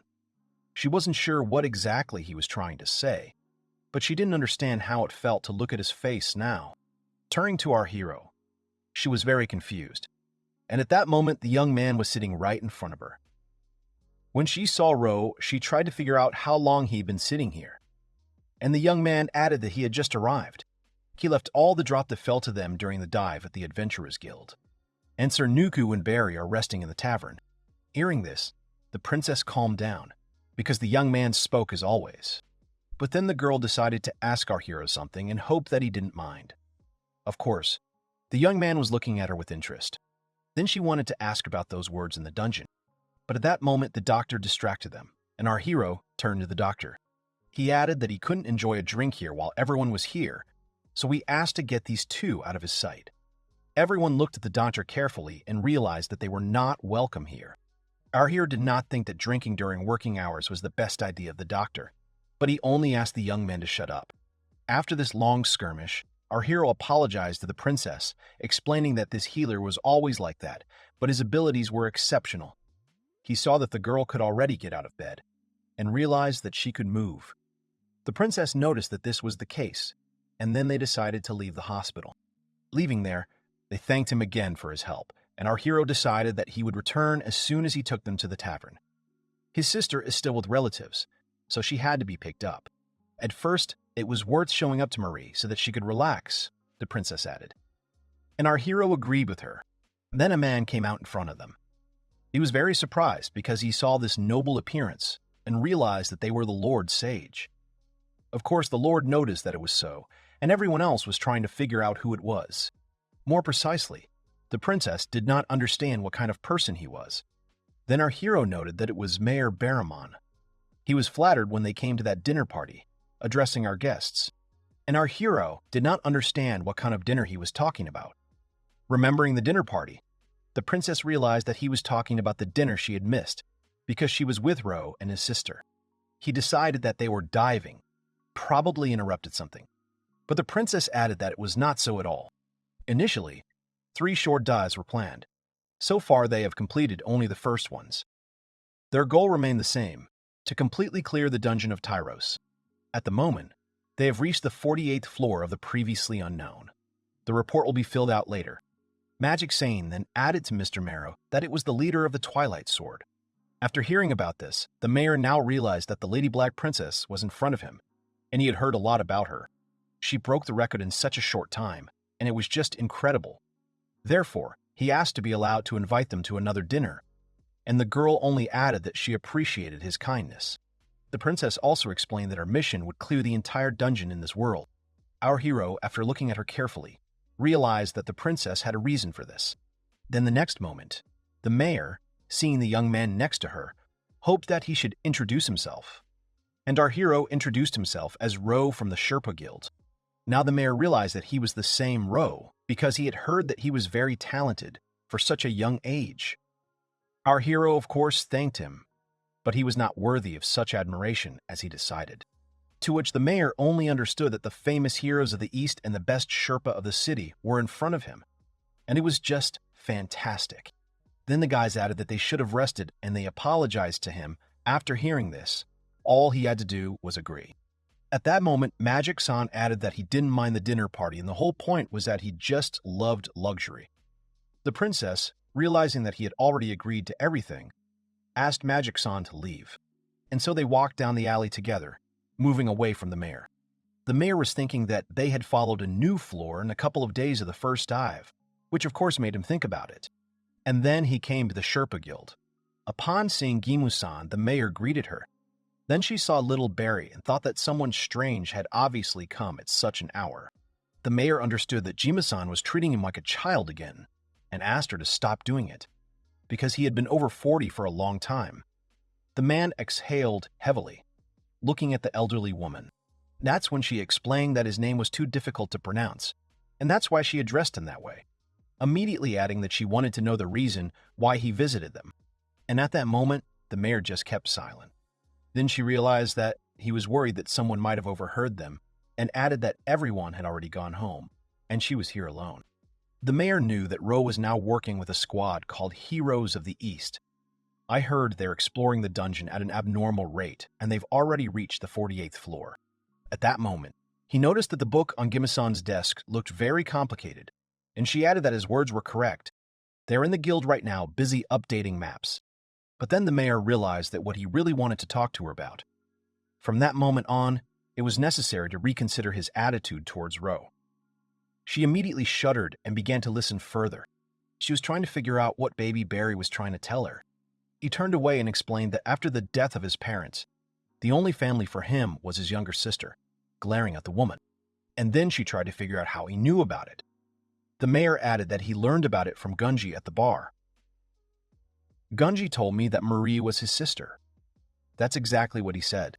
Upon hearing this, Gima was unhappy, because it was the damn son who told about it, and he shouldn't have done it. She was trying to figure out what the mayor was trying to say with all this. But then the mayor there added that he wasn't trying to get her to do anything about it, because the Twilight Sword is still very important guests for them. But when he addressed her, he had one request. Meanwhile, our hero took his sister away, thanking her for sitting with her again. The mayor, addressing Jaime-san, asked him very much to protect his sister. Meanwhile, our hero suggested that we go tomorrow and pick up godzi fruits. The girl was very happy, and they went home. The mayor just didn't understand how much a guy could tarnish his Sherpa pride. The day after the dive at Ro's house, the voice coming from the other side of the door hoped that Ro was at home, and then that Marie realized that it was her sister's voice. Our hero asked Marie to open the door, and the girl ran with pleasure to meet the princess. Marie was so happy. But the next moment, she also saw a man behind her who had such a menacing aura. Marie immediately froze, because she was very scared. The princess apologized for being scared and asked not to worry, introducing the man behind her back as her friend. This girl introduced herself as Marinette and said that she was 4 years old. The man just stared at her in silence, and then the princess asked Nuka to introduce herself. He apologized and thanked them for being accepted, introducing himself as Nuku and telling them that they were 31 years old, bowing to the girl. At that moment, the princess did not understand what he was doing, because it was not necessary to tell the age. Our hero, seeing the guys, tried to figure out what brought them here. And then the princess began to apologize for being disturbed so early in the morning. After all, she wanted to express her gratitude to him. And Nuku wanted to talk to him about the dive report. Then our hero asked them to pass. Sometime later, Nuku left the princess in the house, counted on her and the lady Black Princess. Addressing her, asked her to return before sunset. Otherwise, Barry would get angry again. His princess, exhaling heavily, understood everything he said, and only apologized to Ro for it. She didn't know that the guys were going on a picnic, and so suddenly she showed up, looking at the table on which everything was already set up in order to go on a picnic. Our hero asked us not to worry about it because everything was fine. He wanted to discuss the adventurer's report and the Sherpa report, explaining that if they did not get together, they would be called later to sort out the details. The whole point was that they had to be written and confirmed separately. Our hero was very glad that they were able to discuss everything before delivering the reports. After hearing this, the princess now realized that our hero was also worried about this. At that moment, Marie was happily holding her hand, being next to the girl. Princess remembered this, understood that Nuku had always been very strict about this, and could apitu Rai first since the Wadi Adisti Nuku if he was head of support from various organizations and several individual entrepreneurs, not only financially but also transport for moving from city to city to city. That is why they had Nuku worsing from Rarian Wanaidati, but also added to the princess they were called, her moving from city to city. That is why they had to pay for the trust they were given, especially by collecting information from them. He reminded me every day.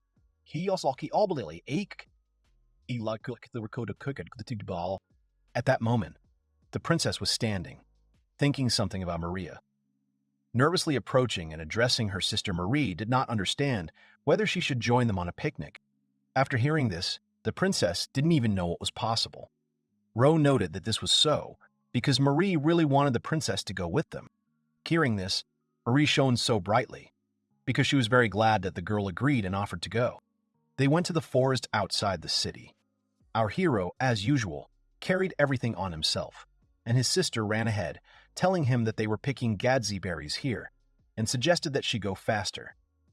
The princess, keeping up with Maria, asked to be slower because she could fall as she ran so fast.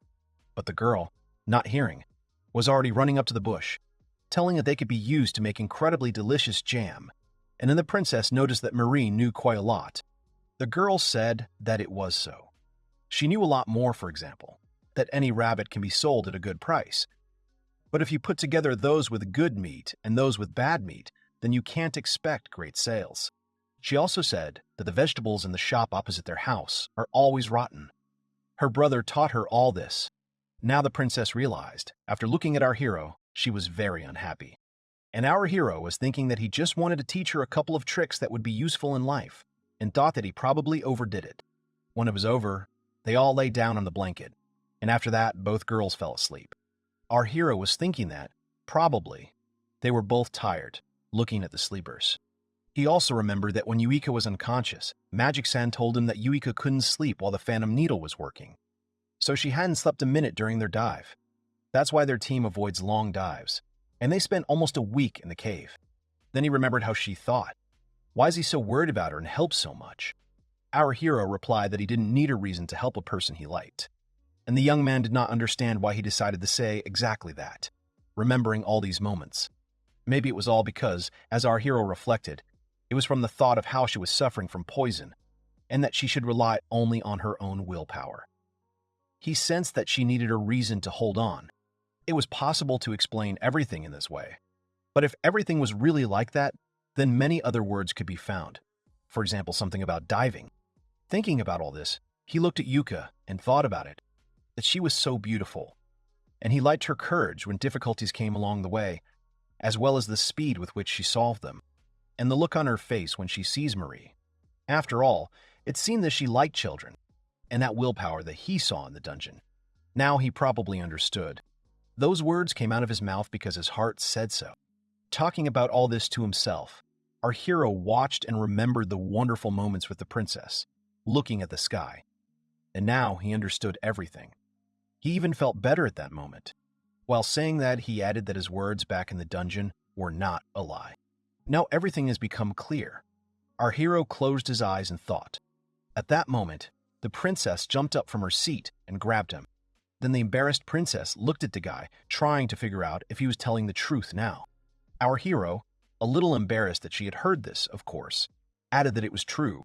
Now the princess understood what it really meant to be a confession. The girl began to talk out loud about how it turned out that they were now like a couple with him. She may never have been in a relationship, but she has some knowledge about how it works, so she asked to rely on her. Our hero looked at Yukia and was very surprised, because it feels like their lives will soon change beyond recognition. As he realized, in the imperial capital where the princess used to live, she had a maid named Tae, and the princess wanted to share what this maid had once told her. While they were talking about everything at the picnic, while Marie was sleeping sweetly between them, the girl said that the maid once asked her to remember her words well, addressing the princess. After all, if she ever finds a person dear to her heart, she first asked to get to know each other better. That's why she asked to be allowed to tell her story. The princess added that, to begin with, the largest building in this city is the Temple of the Mother Earth Galaxy. Our hero noticed that the princess already knew this correctly. The girl continued the story, saying that the headquarters of the Order of the Galaxy is a temple located in the capital. In this place, she grew up as a spiritual priestess, goddess of the galaxy. Our hero realized that this is the reason why the girl is called the Black Princess, and the princess added that this was exactly the case. Black hair and eyes are rare in humans, the princess added, looking at her hair at that moment. When the head priest found her at the statue of the goddess, he received revelations. The goddess said that this child was gifted with her blessing and asked to be raised in purity and purity. Thanks to her, evil will disappear from this earth, returning the place of harmony. The core of the dungeon, which is located in its deepest part, does not have an eternal lifespan.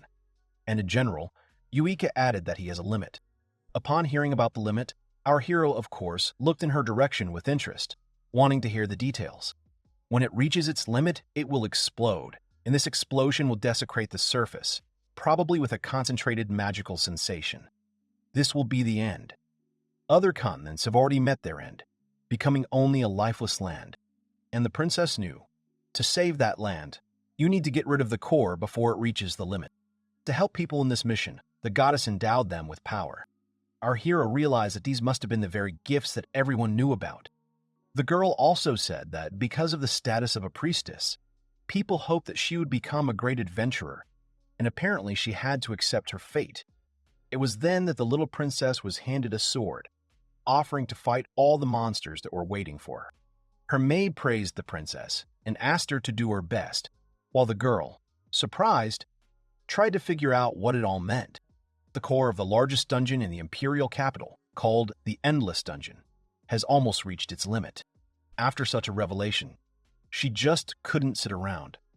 When she heard this from the great priestess, she realized that she should have acted even then.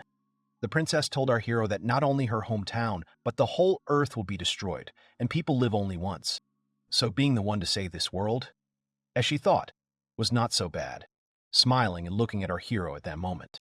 The young man, looking at her, thought about who would save the world, surprised by her stories. If she gets to the core of the dungeon in this town, she will be able to raise her level, which means it will be another step towards the end.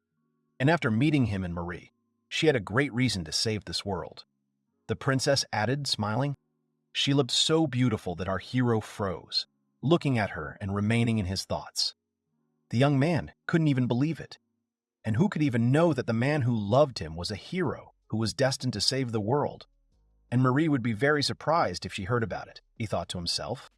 Then I decided to add that he would support her in everything, both as an ordinary person and as a Sherpa. The girl, upon hearing this, thanked our hero, because it calmed her down from one thought. A few days after this picnic, our hero came back to the guild. The shortcut found on the 48th floor, as well as the discovery of a new oasis, became hot news that quickly spread among the residents of the city. I turned to the master. The man who worked with the maps added that the Sherpa map has been updated. He thanked him for his excellent work and wanted to address everyone else. The man added that from that day on, requests for an expedition from high-class adventurers would definitely increase several times, and asked everyone to keep this in mind. Our hero was thinking at that moment that all these herbs and ores that can be found on an unprotected floor can bring great profit. He is sure that Yulka and her squad can reach the lower floor and get rid of the core. Our hero understood that if he left it as it was, the city would surely be destroyed in the future. At that very moment, everyone began to distract our hero from his thoughts and turn to him.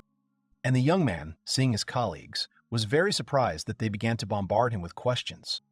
One of the guys didn't understand how our hero managed to get such a big contract with someone like Twilight Blade. Someone did not even know that they were in their city right now, and this was their phantom. And someone said that he would really like to be a candidate for such a job. That's when Gima-san came out and added that the Twilight Sword had a lot of special requirements for the Sherpa. Baby Ro was the only one who met all the criteria.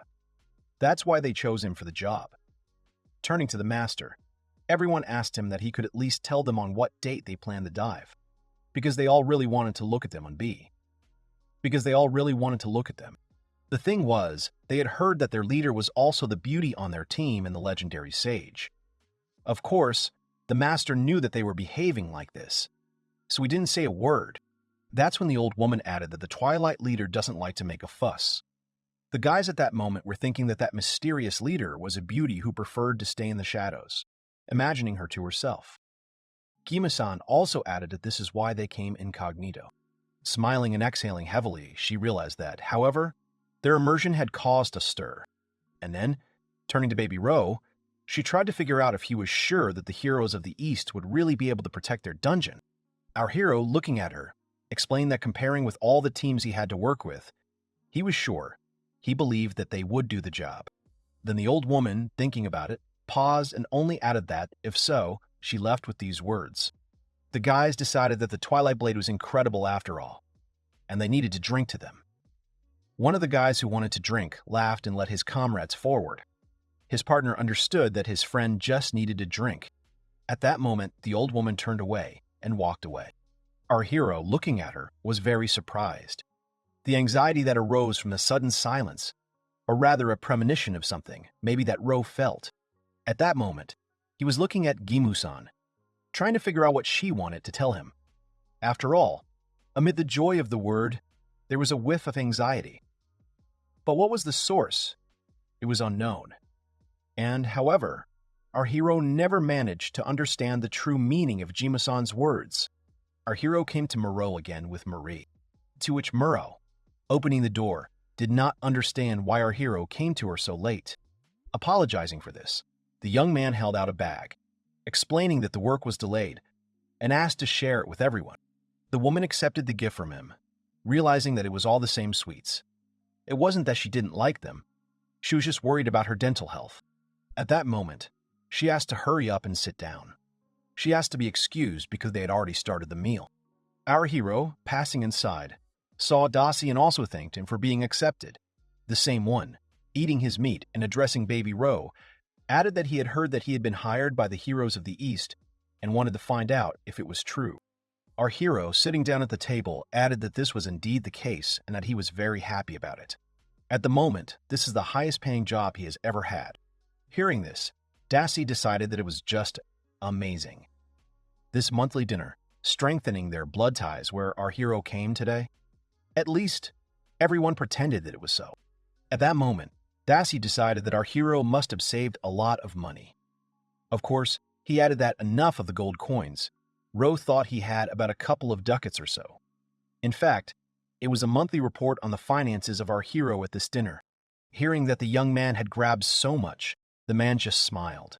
At that moment, the children ran out from the table, thanking them for the food. The man began to count something, and the woman, looking at him, did not understand what he was doing, suggesting that he continue to finish his meal. The same explained that he was just reflecting on the fact that he was doing well before his age.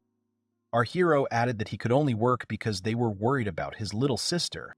The man said that there are no shelters in this city, so while they are a family, it is their duty to keep an eye on the children.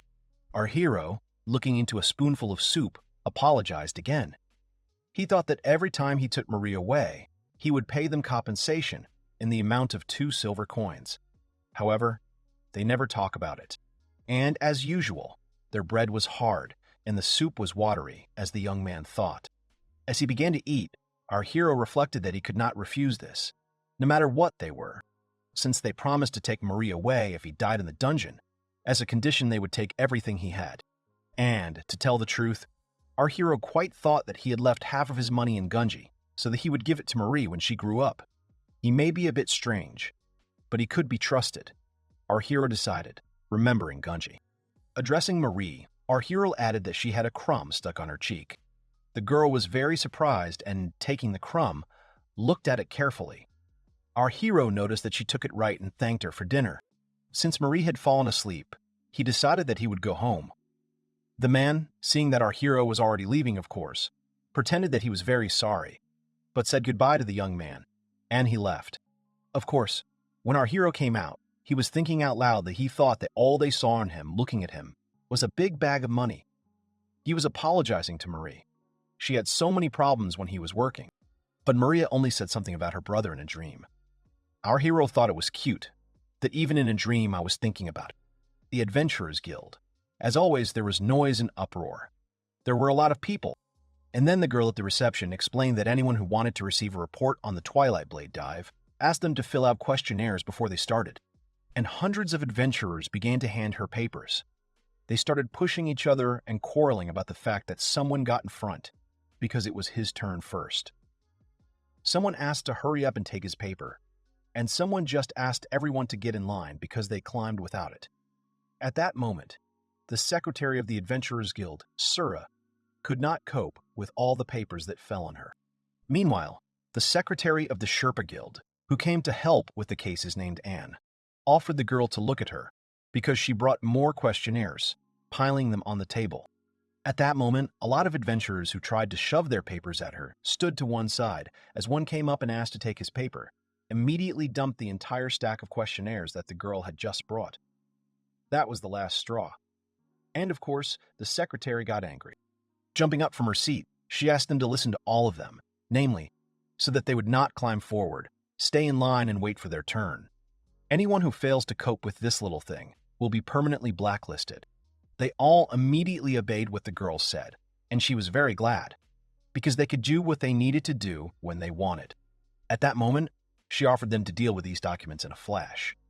Taking the papers in her hands, and the girl, seeing how inspired the secretary was, immediately agreed with her. When our hero entered the guild, he saw that there were just an insane number of people here. He came a little late with Yuika, but he thought he wouldn't be able to find her even here. At that moment, I saw that the girls were working so hard. Anne next to her said that they were just all in business. At that moment, Anne, seeing our hero, decided that he probably came to apply too. Our hero explained that he had come to meet someone, and then an adventurer came up to him, grabbing him by the shoulder, thinking that he was probably doing well. Our hero saw the saga, and he added that he knew that the young man was a guide for the heroes of the East, and this was the leader of the adventurer squad, Devil's Wheel, SAG. Of course, addressing our hero, I suggested that he not be arrogant just because he was hired by big shots. After all, he was just an ordinary baggage handler. Two men from the saga team came up to him and decided that their leader was right. Laughing at the young man, Sag added that now he asked to tell them everything. They were very interested in what gifts these guys had and how they fight. But apparently Sag forgot all the rules because he was stuck in the middle ranks. Ro would never disclose his personal information, our hero added. After all, in fact, to someone who does not know how to keep his mouth shut, he definitely will not say it. When Sag heard this from the young man, he grabbed him by the breasts. At that moment, Sura asked him to stop.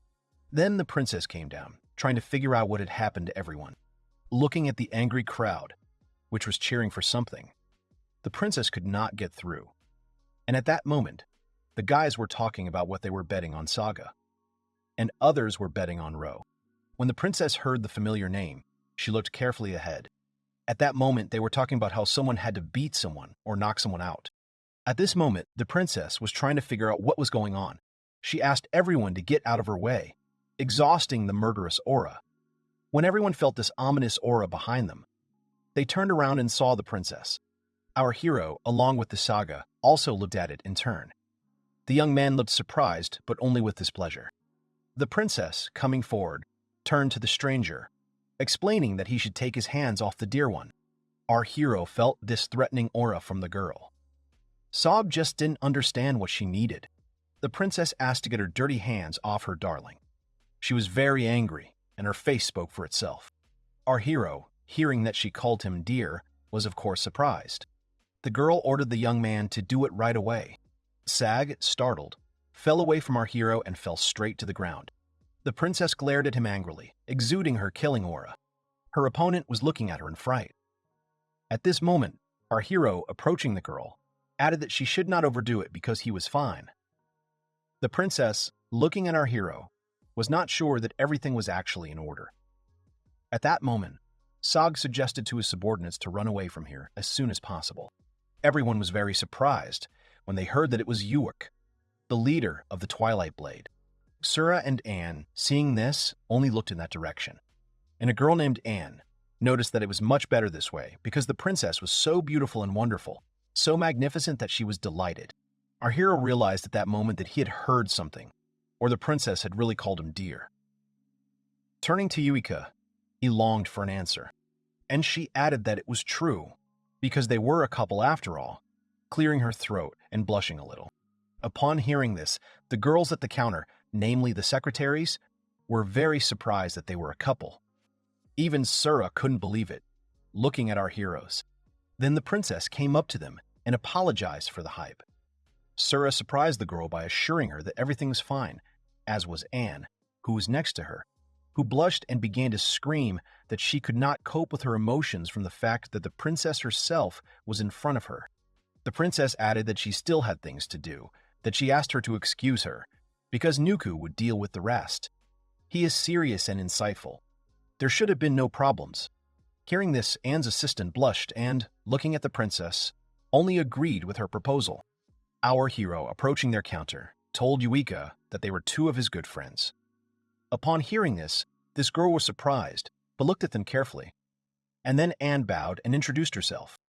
After all, she apologized for not introducing herself right away, and said that her name was Sura, and she was the secretary of this guild.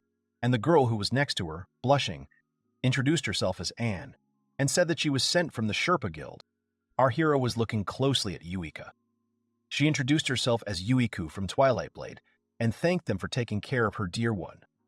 At that moment, all the adventurers around them were looking at our hero and the princess in surprise. When Sura heard again that the girl had called him dear, she was very surprised.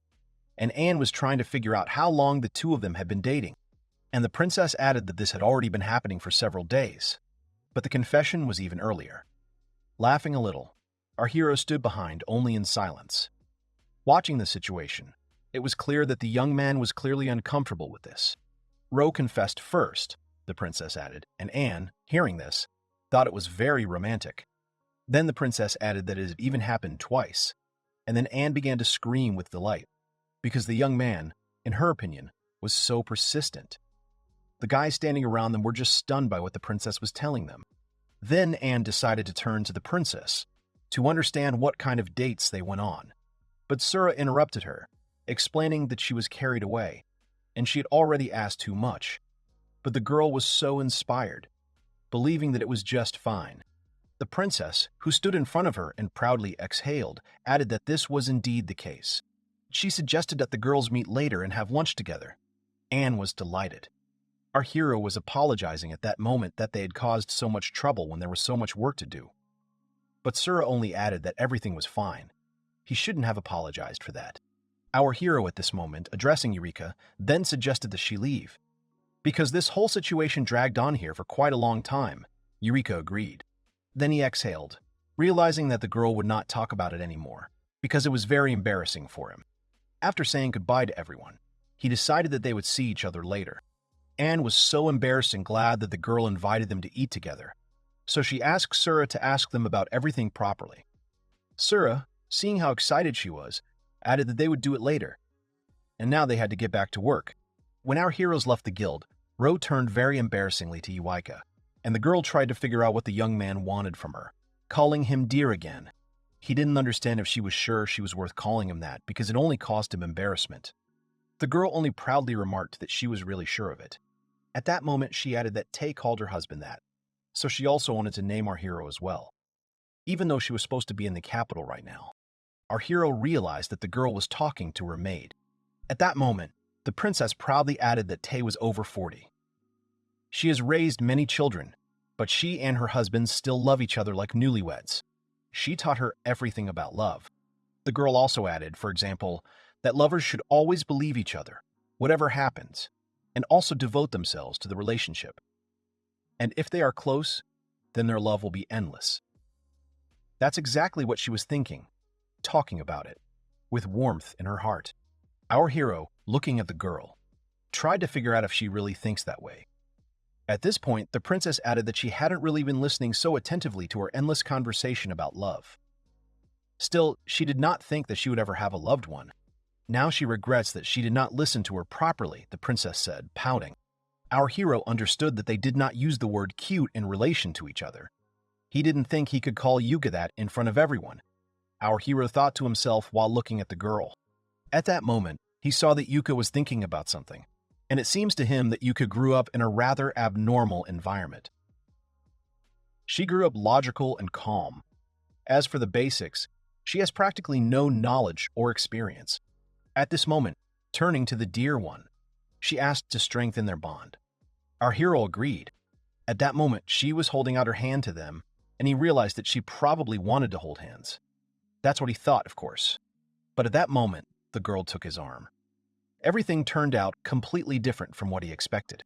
Our hero was trying to figure out what Yuika was doing, and she called it grappling with her hands. Our hero laughed nervously. The girl did not understand why Darling was reacting like that again. He didn't want to say anything. He just thought it was very much her style.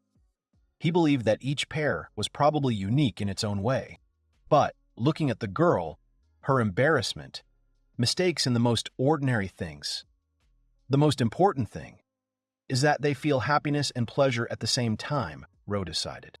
The princess decided that it would probably be easier for them to walk if they adjusted to each other's steps, and Ro suggested she try it.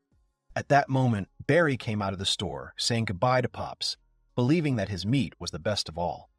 The man, saying goodbye to her, also agreed and asked the young lady to come. At that moment, Barry saw the princess and that guy, not understanding why they were together. And the next moment, looking closely at them, she saw that they had crossed their arms and was trying to figure out what else it meant. And then the girl started screaming. Barry was trying to understand why our characters are holding hands, walking in sync, looking at them from the side. At that moment, she called out to the princess and asked her to stop, while running with a piece of meat right in her hands. And at that moment, the cat watching her jumped on the girl. Barry began to apologize to the kitten, explaining that she was in a hurry when she saw that the kitten clearly wanted to taste a piece of her food. But at that moment, the kitten climbed onto her head. And then Barry, looking ahead, realized that she had missed them and was very unhappy about it. Meanwhile, our heroes have overtaken that very clinic, and Ro wanted to ask this doctor something, and it won't take long. Our hero at that moment came forward and tried to figure out where Dr. Kanape was, introducing himself and reminding that it was Ro. Ro warned him that he was coming in. The next moment, our hero realized that the doctor was asleep and asked him to wake up.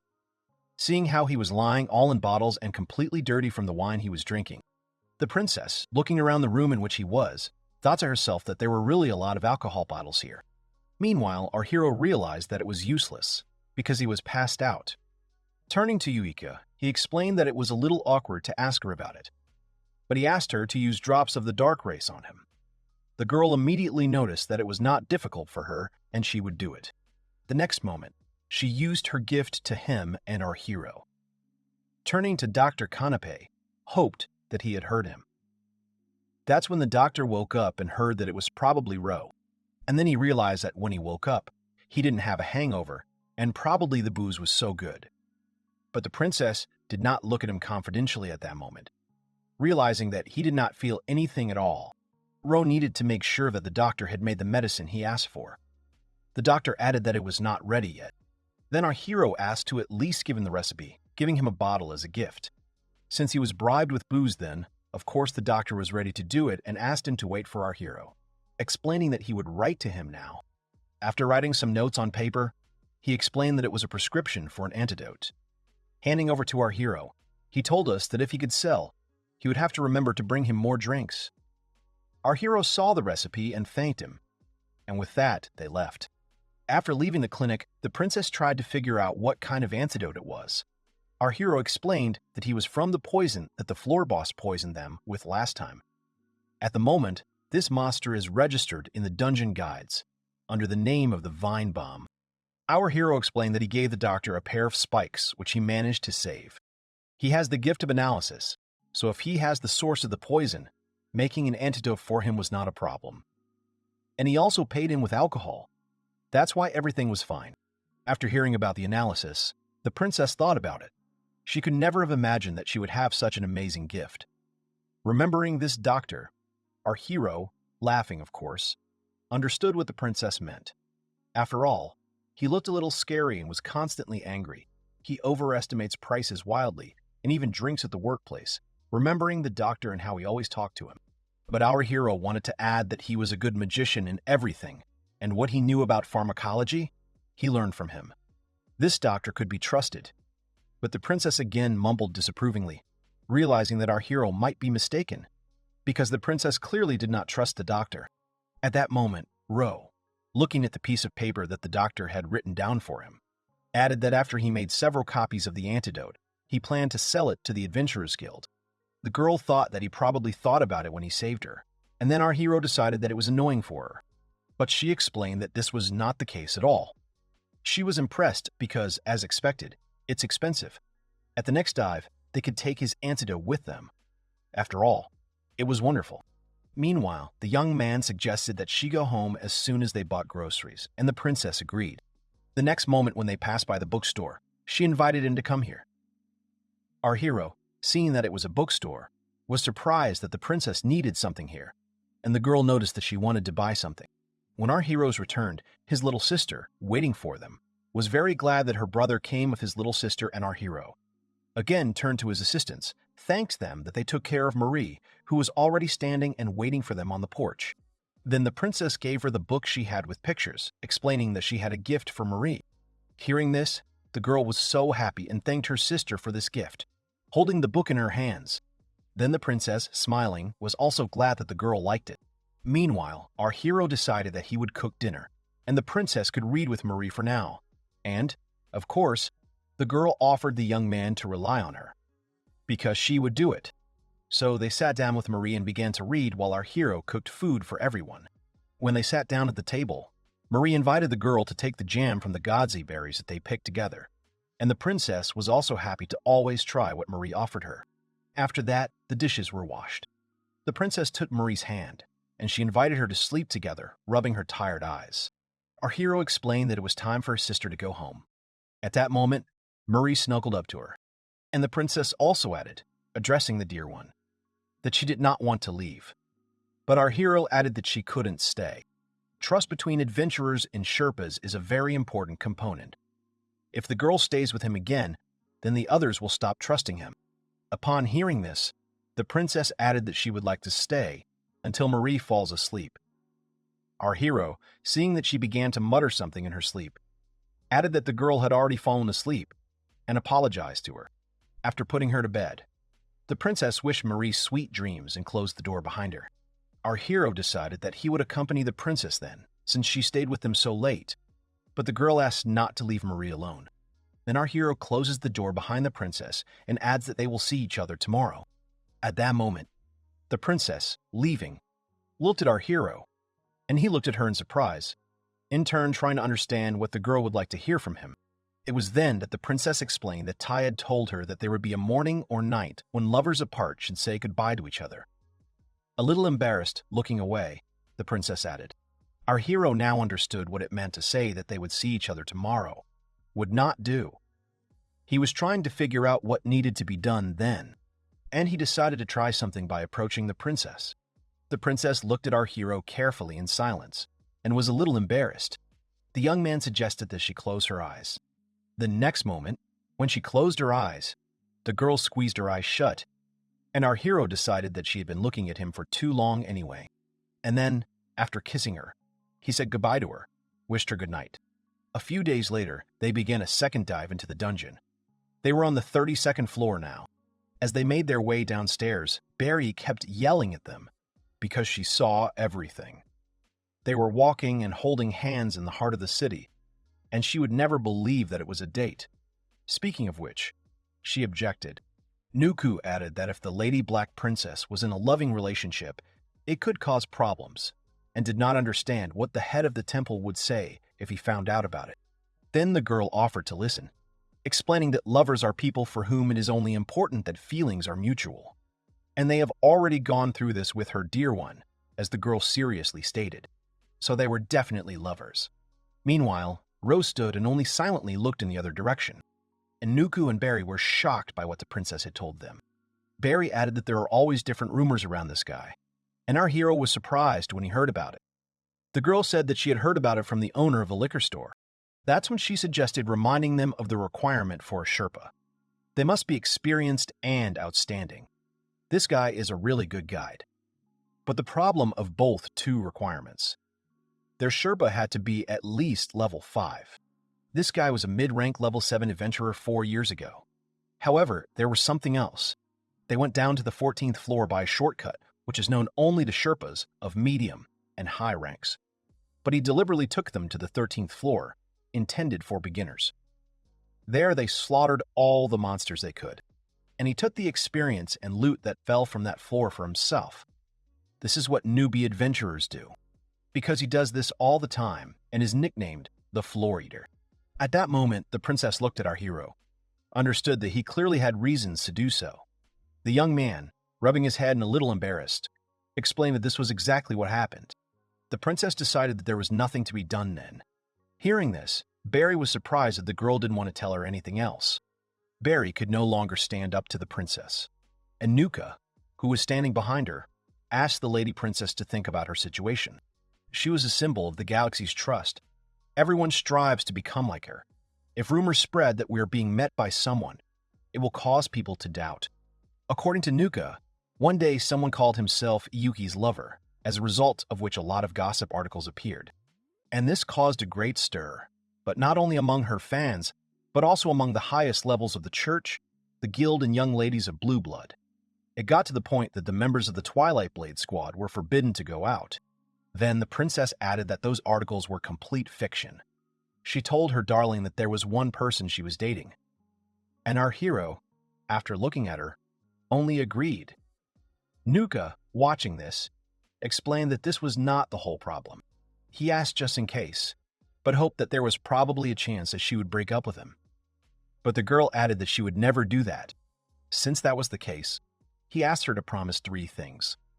First, not to do anything in front of other people, including her, as she called him dear. Secondly, do not go on a date with him, and do not sleep at his place without permission. And thirdly, when they are in the dungeon following the usual adventurer-Sherpa relationship, she wanted to stop him. But Nuka added that he did not know if Tai had told her about it. But lovers tend to go on dates, and the date is secret. Hearing that this was said by Tai, of course, the princess, remembering her, realized that it was true, but explained that people were everywhere in the city, and her dear sister was at home. She didn't understand where they were flirting. At that moment, Barry couldn't stand it because they absolutely didn't care about it, and her father, Magic-san, watching this, just laughed at this situation. Magic-san added that young love was so beautiful. Just talking made his stomach hurt.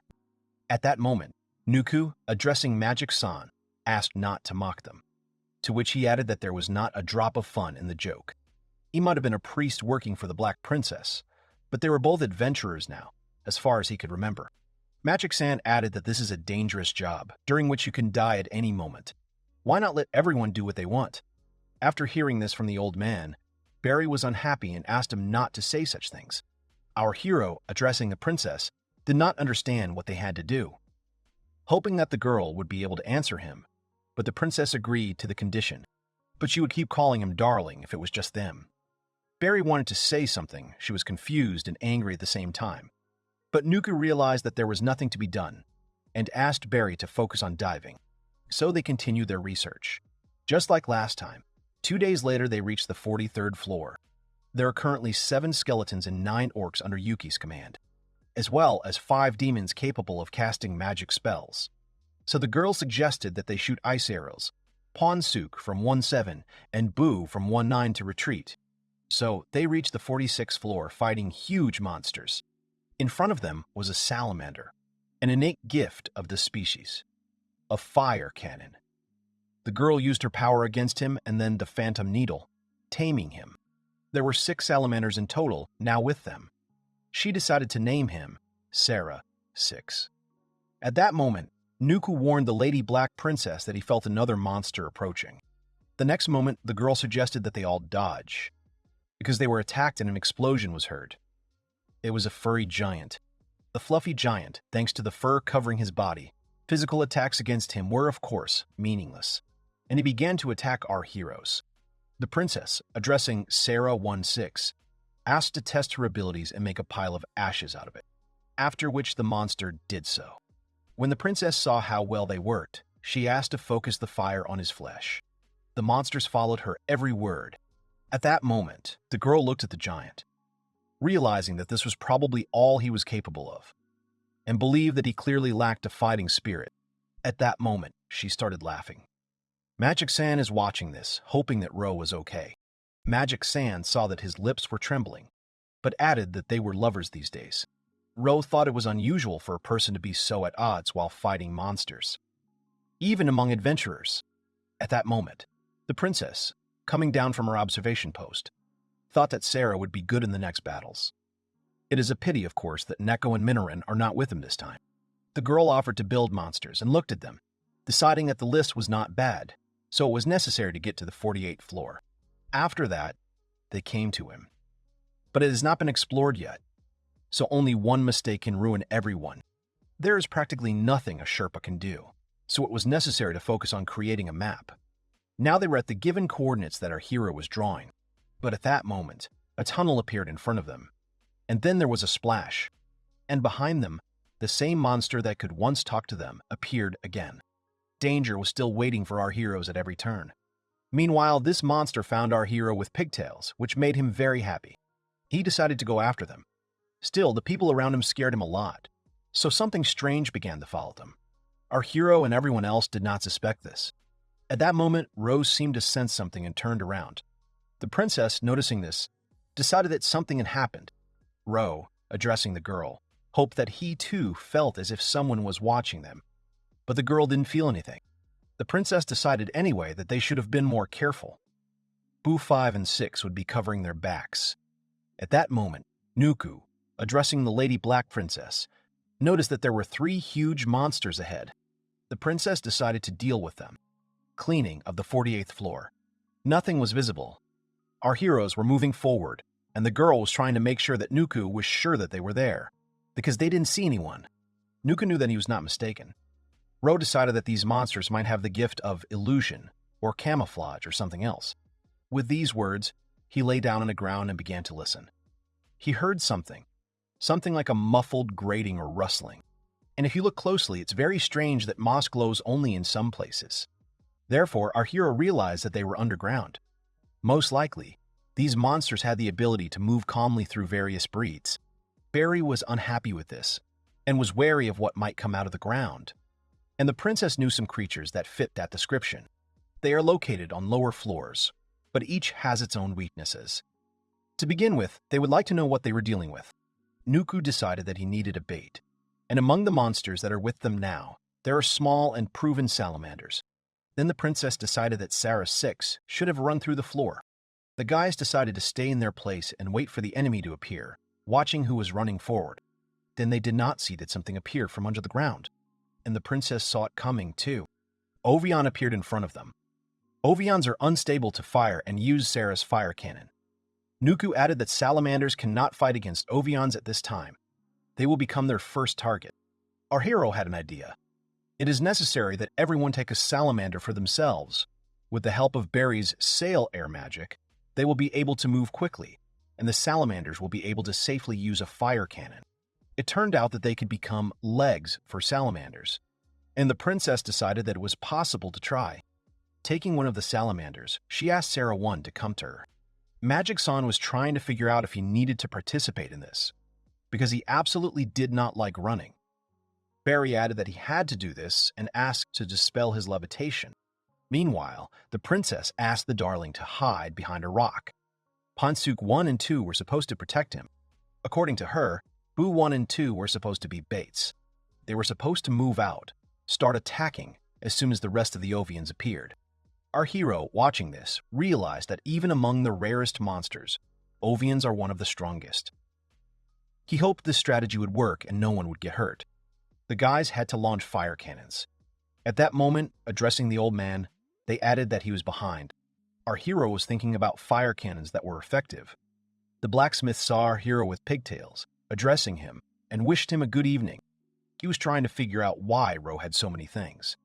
Was he delivering like him or something else? Even though it seemed to him that they should be starting to get along. Our hero, seeing the dark blacksmith, was surprised, thinking that he really came at such a time, and noticed that he was doing well. The blacksmith was touched, believing that our hero was a nice guy, and I really answered him. His friends downstairs never answer him. He was very happy to chat with someone. A return connection was always needed in a conversation, as far as he knew. Ro understood what he meant about feedback. In fact, the blacksmith knew a lot about the surface. For example, Lady Pamela San at the reception was really hot. She had a beautiful figure, and the kebabs from Sleepy are good with something called ale. Ro remembered that Pamela San had retired 7 years ago, and she was very frightening when you remembered her. Sura was also new and thought that the guy knows a lot of things. Even if it was a bit outdated, he had information. But he decided not to upset him with it. The demon noticed that this was exactly the case. And in his hands is the dagger of memories. You can see the memories of someone you hurt with it. He learned a lot from the adventurers who died in the dungeon. If the body was fresh, then the memories were still clear, and he was very curious. Each time, he followed them in the hope that they would all die, and he wanted to see their memories. Ro realized that the dagger was made in a workshop. The workshop is on the 52nd floor, as the blacksmith added, and that he is only a delivery man. Whoever makes them has a whole production. There are administrations and even a collection. But among the 4 of them, he is the only one who understands how to use objects better. After hearing all this, our hero realized that it was, of course, wonderful. I noticed to myself that there were 4 dark blacksmiths in total. The lowest floor of Tyros' dungeon should have been on the 52nd or 53rd floor. If there is a workshop on 52, then most likely the lowest floor is 53. There are no other monsters on the lower floor. Besides the boss, Ro knew that they were on the 48th floor now, and it was easier to plan the pass when you knew how many floors there were in total. In any case, this monster is talkative, and it was possible to see how much he could get out of it, our hero decided. After all, he knew that people were trying to completely clear the dungeon, while monsters were protecting them. One day they will have to fight the dark blacksmiths. You can't be too closed off, but you can't let your guard down too much either. At that moment, we heard a crash, and our hero was trying to figure out what was going on there, as well as the dark blacksmith. The princess, addressing the dear one, invited him to leave. The demon, hearing this, was surprised that he called him that. Ro went ahead and was very glad that they were all right. At that moment, they saw this very monster, and Barry wanted to pounce on him. But Nuku asked to wait, because she would hurt Ro and not forget that he can teleport. Otherwise, they would end up like last time. The princess was trying to figure out what it meant. Ro explained that he came across him while hiding. He added that there seemed to be a workshop on the 52nd floor, and he thought that this guy knew the lower floor as well, for example, where the oases are located. When the princess heard this, she was surprised, and the demon added that he knew everything, because he had been to every corner of this dungeon. Our hero hoped that he would politely, if asked, the blacksmith would show where the monsters were leased. If he politely asks and does it, addressing the guy like pigtails, then of course there is a path to the oasis for everyone, the demon added, rejoicing. But only the leader can give him permission to do this, our hero added. And then they had to do something to get that elevation. Our hero decided to think about it. The path to the oasis would be faster if they could use it as these monsters. He is quite confident in his stamina, but he's going to run away before everyone has time to use the phantom power on him, Barry added. She didn't know how they would stop his teleportation. Nuku added that no demonic energy emanates from him. Enemy detection does not work on him. Ro, addressing him, wanted Nuku to tell him whether he felt the energy of that guy or not. And everyone was trying to figure out what our hero had done, if that was the case. Because Nuku felt it, our hero added that he uses this presence isolation pendant to hide his demonic energy. When Ro told him that they wouldn't trust him until they felt the energy, he immediately gave it away. Everyone was very surprised. He also gave him the shoes. He used them for teleportation. Then Magic Sand wanted to evaluate them. The shoes removed, and the suspension does not cause any suspicion. Now you don't have to worry that the guy will run away. The princess was surprised that he told all this, even though no one was controlling him. Our hero added that his goal was to talk to someone. If they get along with him, he can tell them more. The girl suggested using it even without the phantom needle, and the probability was high. But they still had to decide what to do, so Ro decided to agree with any decision. The princess decided to do as the darling says. Barry was surprised if she was sure. Yuika decided that she would not allow him to move freely, but if there were any problems, she would use the gift. Ro added that they were given permission, and the demon was very happy. The princess added that he rejoices early. They have conditions under which he can continue to chat with pigtails. Firstly, he follows her orders as a leader, the princess added. He agreed, of course, shaking with fear, and the girl added that for him, he had to answer her, addressing her as ma'am. Secondly, she asked not to attack pigtails and other members of the squad, as well as monsters under her control. And thirdly, no lies. If you violate the conditions, he will never talk to pigtails again. He understood everything, and from that moment on, his name was the Skull. Barry was surprised that she even gave him a name, and now they had to hurry to the oasis. And they all moved forward. Magic-san was surprised that the guy just enjoys the monster's trust. This kid was simply unthinkable to him. Nuku was also surprised by this. He thought that the day when Ro would become their enemy, he assumed that he would be the most formidable they had ever met, traveling with a sentient monster. This is the first time this has happened, not only with the Twilight Blade. In the entire history of the adventurers, this case was unique. A skull mask, with the desire to have a conversation again. Such a monster shouldn't exist, and I had to be on my guard. Yuika suggested that everyone hurry up. and she asked the blacksmith to take them to the nearest oasis. He answered as she had taught him, showing them where they needed to go. When she saw the huge passage Barry was pointing at, she was surprised. It was a hole, a path, but not a path at the same time, as the blacksmith explained. The monster added that there were traces of warriors everywhere. Once he tried to pass through there, but in the end, he only made a loop. When he finally got there, he just stayed here from where he started. And the person gets lost there, then most likely he will just die. The real way is a beginner's cleft can seem deadly. Magic-san believed that if he didn't know about her, he could just easily overlook her. As they followed the blacksmith, who was definitely making his way through the cave, he added that they should have been more careful, because it was quite crowded here. Our heroes went ahead. At that moment, the blacksmith himself hit his head on something. The princess decided to send her Sarah ahead to sanctify the way, and she hoped that our hero was thinking that they would be able to pass through here. It seemed to our hero that they had to. As they made their way forward, Ro thought it was a rather unusual structure for a dungeon. If the passage is so narrow, you to the Lady Black Princess, who was being addressed as Ro heard that the orcs were stuck, and they had to come in slowly, one at a time. Even a monster wouldn't use this route, the young man thought. At that moment, referring to Pigtails, the blacksmith added that the exit was here, showing that he had reached. Our hero replied that there was a way out. They finally got out, and then our hero hoped that the oasis was not far away. The blacksmith added to get ahead, and the next moment, the young man felt something. Barry bumped into him. She was surprised, and the next moment, coming to her senses, added that our hero's luggage was covering the entire aisle. Not understanding what happened at that moment. Addressing the princess, she explained that it was just a nightmare. She could go out and look. The princess, making her way forward, tried to figure out what happened to the road, which our hero suggested to Yuka to look ahead.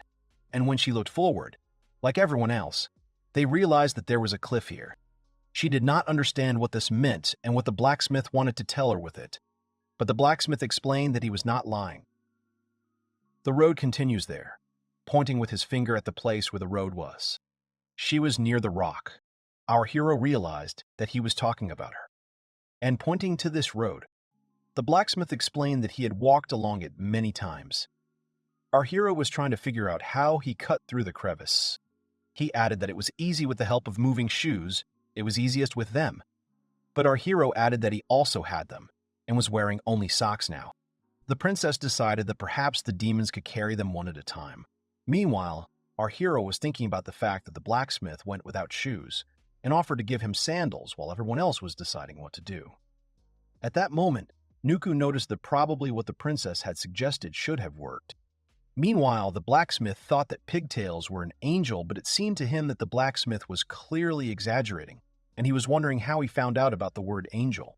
At that moment, the blacksmith, taking our hero's sandals, was insanely happy. The princess watched them tirelessly.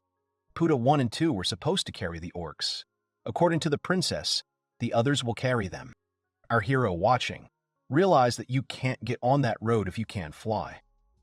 I've never seen anything like it, even on maps. And while he was being carried by 2 demons, our hero was very interested in the name of this path. Perhaps it was an air bridge. Or it could be designated with some kind of symbol. At that moment, when they were flying over the abyss, they heard a strange screeching sound. And our hero added that there was an area of blood cockroaches down there. Barry, of course, was immediately embarrassed, and our hero asked us to try not to look down. At that moment, Barry asked to be moved as soon as possible. When the princess was moved, she looked at the girl who was shrunken and realized that Barry was clearly not okay. They hadn't moved everyone yet, but the skull had to lead them forward. According to the princess, he immediately went first. Puta 1-5 would redirect the monsters and had to follow them one by one, as ordered by the princess. Everyone moved on. At that moment, the blacksmith added that there were 2 caves on the right in front of them. Having seen a lot of caves in front of them before, the guys realized that these were different paths, and the blacksmith added that it was so. Our hero, after seeing many passages, realized that a later group of adventurers would have a hard time even with a map. Turning to the pigtails, the blacksmith offered to look away, and our hero was glad, and he helped a lot. The blacksmith started laughing and thought that our hero was a special person. Our hero, of course, thanked us for the compliment. At this moment, the princess continued to watch them, talking to our hero along the way. The blacksmith would like to leave you the sandals. I'm asking our hero if he could have done it. And, of course, Ro agreed, because it could be gratitude and proof of their friendship. At that moment, the princess coughed loudly and offered to come down and take a break. Ro decided to make tea while everyone else was resting, pouring it to everyone, giving it to everyone, and dried fruits were as a snack. They were sour snacks, but they were still very tasty. The princess, seeing what our hero was offering, decided to take some, and Barry was mad at him again. Turning to Nook and Magic-san, I asked them to take these fruits at this moment too. Magic-san, of course, wanted more. And the blacksmith, watching them, was only nervous. Our hero, seeing that he was looking at them, added that he had something for him. At that moment, the blacksmith, insanely happy, noted that the pigtails were really very good. After seeing what the guy gave him, he realized that it was very wavy, and this is what people ate. After tasting it, he talked about how delicious it was.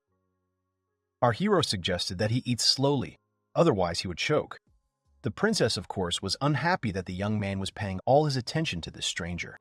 At that moment, Barry, watching her, thought that the princess clearly did not like something, and then noticed that they had to go through the plan. And, addressing Deer, Nuka, and Magic-san, she asked them to come here. Nasha left his friend to eat human sweets and asked the skull to stay here and sit quietly. He treated her the way the princess had taught him. At that moment, she, addressing the Deer one, asked, Answer, was she correct in her reasoning that the lowest floor was 53? Our hero added that, most likely, it was so. The princess said that they were now on the 48th floor. Their next target is the 50th floor. As soon as they find a shortcut, they will return to the surface. When she was sitting next to our hero, she made barely noticeable touches at this moment to Barry, who was insanely jealous of her, trying to figure out how long they would be hanging around with this skull. The princess has already added that they were very lucky that they did not get lost, and even managed to take a shortcut. It would be better if he escorted them to the very end of the route. It seems they have a sweetly bitter love triangle here, Magic-san added. So far, Nuku didn't know where to put himself. Then, turning to the Deer one, the princess asked to ask him the further path. The young man decided that he would do it, and thought about it. Now he understood how to deal with it. By the way, he wanted to ask him about monsters, because I'm sure they'll stumble upon those that aren't in the guide yet.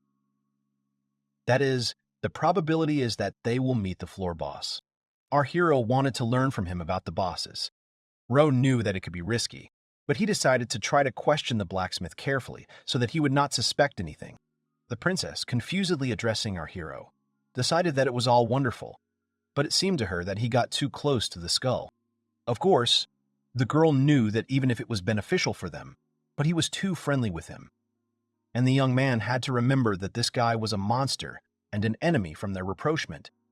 For some reason, her heart ached, pointing to her chest. The girl said, Our hero, having looked at her, now understood everything she was talking about. Barry realized that the princess was jealous. Nuku, watching this, didn't know what to say at all. And Magic-san added that he could consider it advice from the leader. And it must have been very funny. The girl, getting up from her seat, added that they had a good rest and offered to continue their journey, addressing the skull, who immediately shuddered and stood up like a soldier. She explained that they were going down even lower, and asked to be shown the shortest way. The only thing that interested the skull was whether there would be any more sweets, and our hero smiling, add that it could very well be.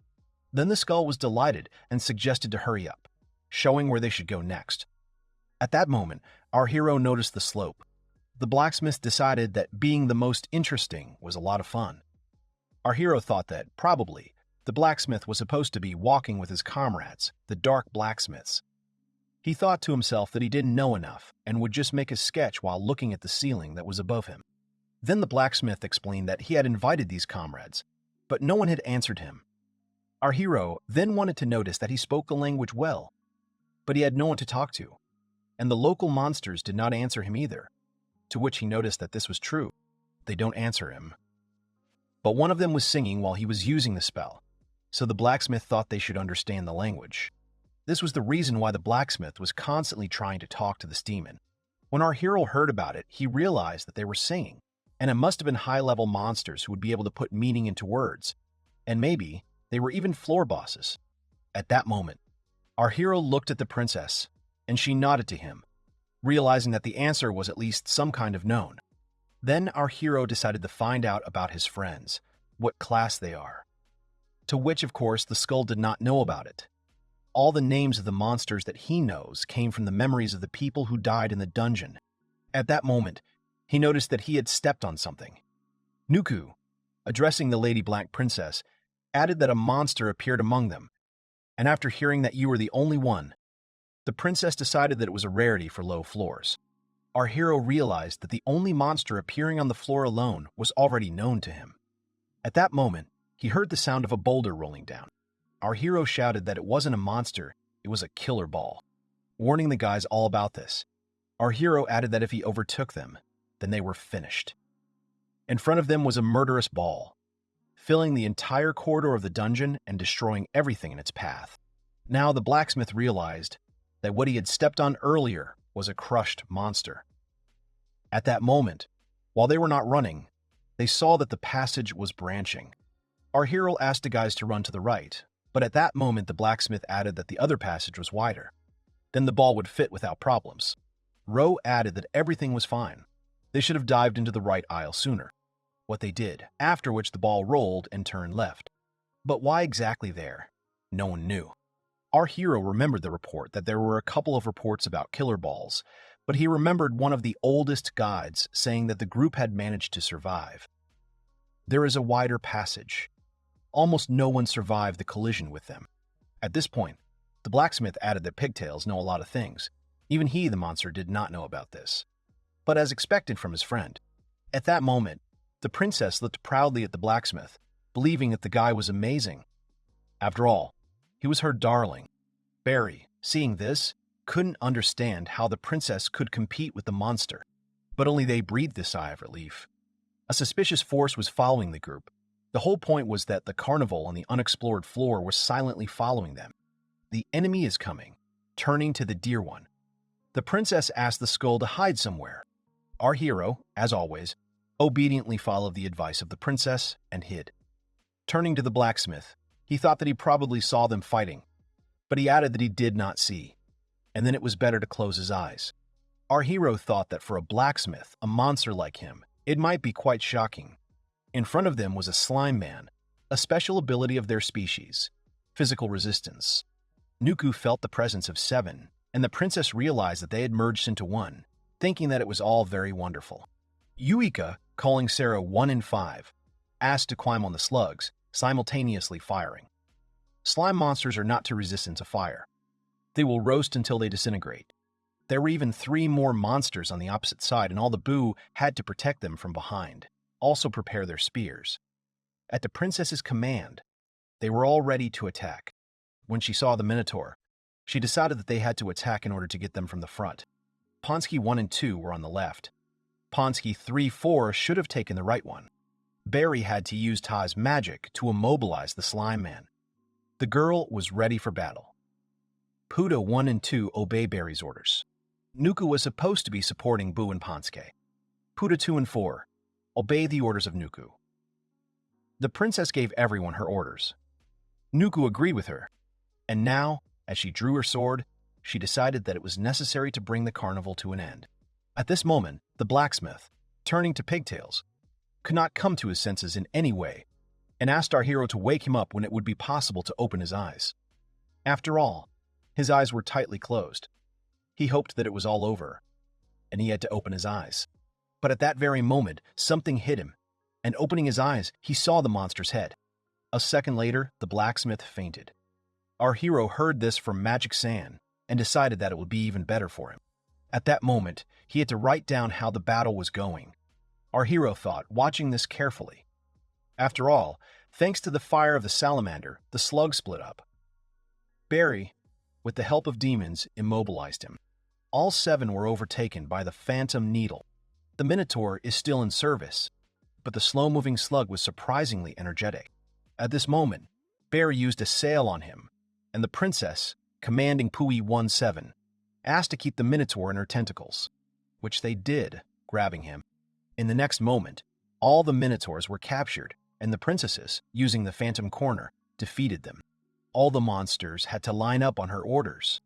The healing of the monsters has been completed. In total, there were 3 salamanders under control. The innate gift of fire cannon, 7 slugs, the innate gift of which was physical resistance. 3 minotaurs have high resistance, especially to direct attacks, and 1 MTF that can use magic. After looking at them, Yuika decided that the offensive force was too weak, but suggested continuing. At that moment, everyone was trying to figure out what happened to the skull, and our hero added that he fainted in 1 second and offered the guys a snack. At that moment, he was trying to shake the skull. When he heard about the snack, he immediately came to his senses and added that he wanted it too. Our hero, knowing that he used this trick and he fell for it, explained that first they would get to the oasis on the 49th floor, and the blacksmith immediately agreed, and Nuku noticed that our hero kept him on a short leash.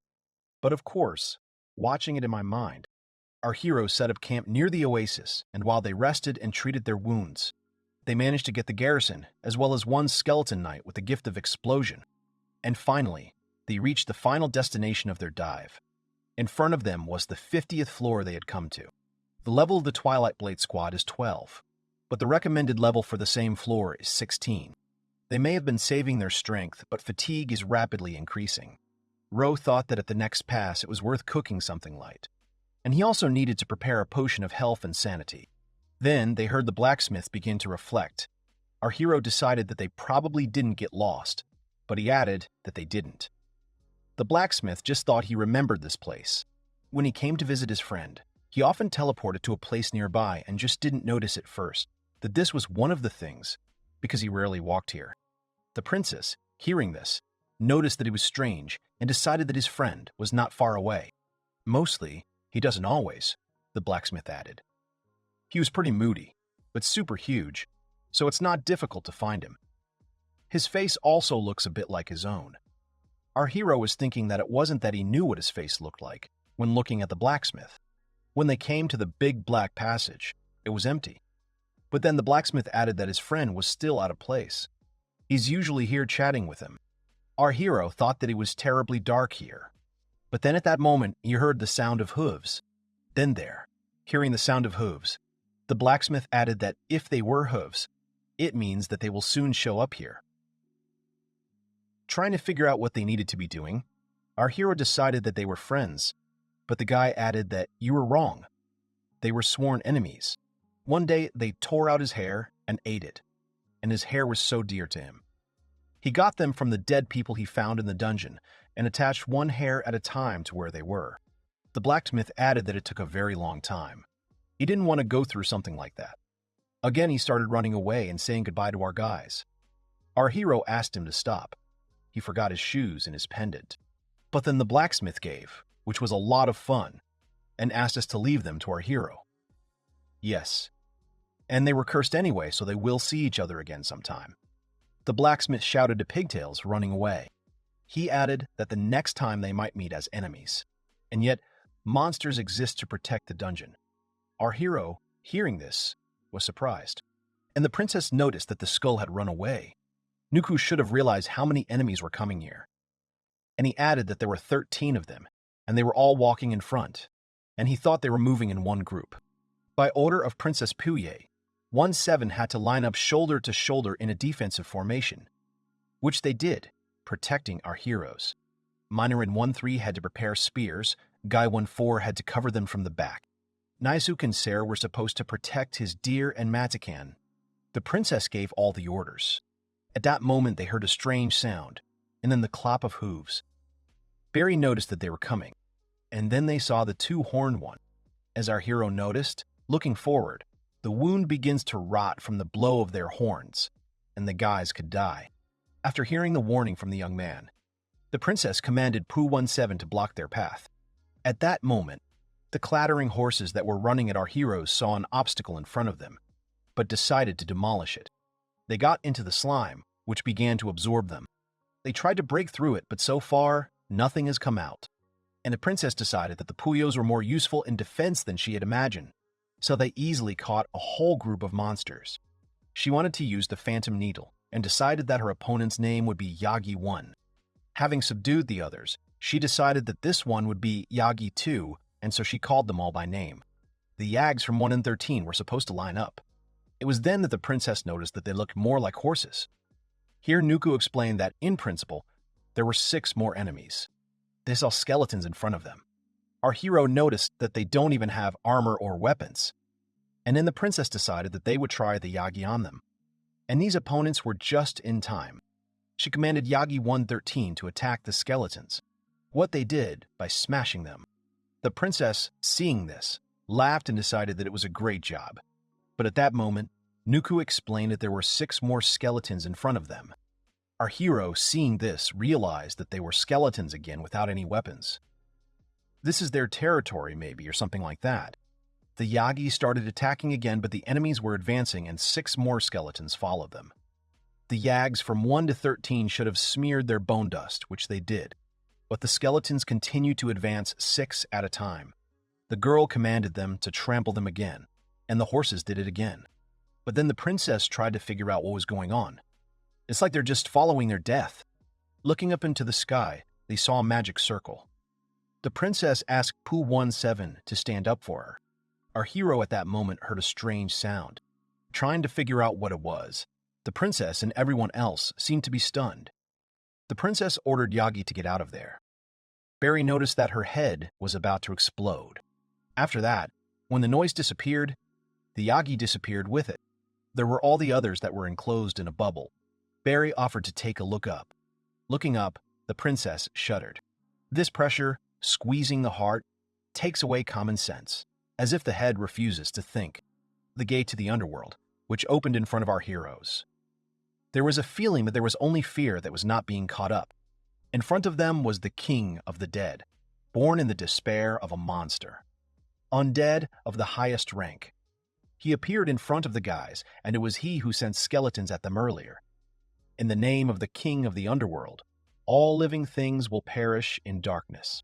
For the first time, the lives of these people are in real danger. Our heroes had to know fear. The devil stretched out his hand to them, bringing a horror that chills the skin. The king of the dead was right in front of them, the boss of the 48th floor, and everyone just froze in anticipation. The only one who pretended and actually drew a magic circle was Magican-san. He cast a spell using the Moonblade, after which the princess and everyone else started, realizing that something was going on. Then his opponent also used a counterbell. After that, there was a big explosion. Matsukan understood what it meant that this opponent could repel the magical attacks that he had just launched at him. This was the signal for the start of the battle. All our heroes pulled out their weapons. Minoran 1 and 2 had to deal with the skeletons on the princess's orders. The Minoran 3 was supposed to remain in reserve. The plies from the 1st to the 7th had to make their way through the darkness of the king. Our hero, addressing Madazakin-san, asked him to use the mana potion that he wanted to give him. While taking the potions, the magician understood that he seemed to be participating after all. He became very curious. The Black Princess had to stay there. He would try to attack them with his magic and borrow the Minotaur for support. Commanded Matsukan and Yuika immediately agreed with him. The G from 1 to 4 had to stay in reserve and wait there, and the princess asked Deer to go and be behind them. Our hero agreed and asked the guys to be careful. Of course, that's what the girl wanted. She planned for everyone to be fine. Nuku, Barry, and Neisuke had to go ahead. Overcoming obstacles, our heroes moved towards their enemy. He used the gate to the underworld, and the girls saw that he had summoned more skeletons. The princess, addressing Neisuke, asked to deal with them. At that moment, a fight broke out between the skeletons. Then Nuku came into play.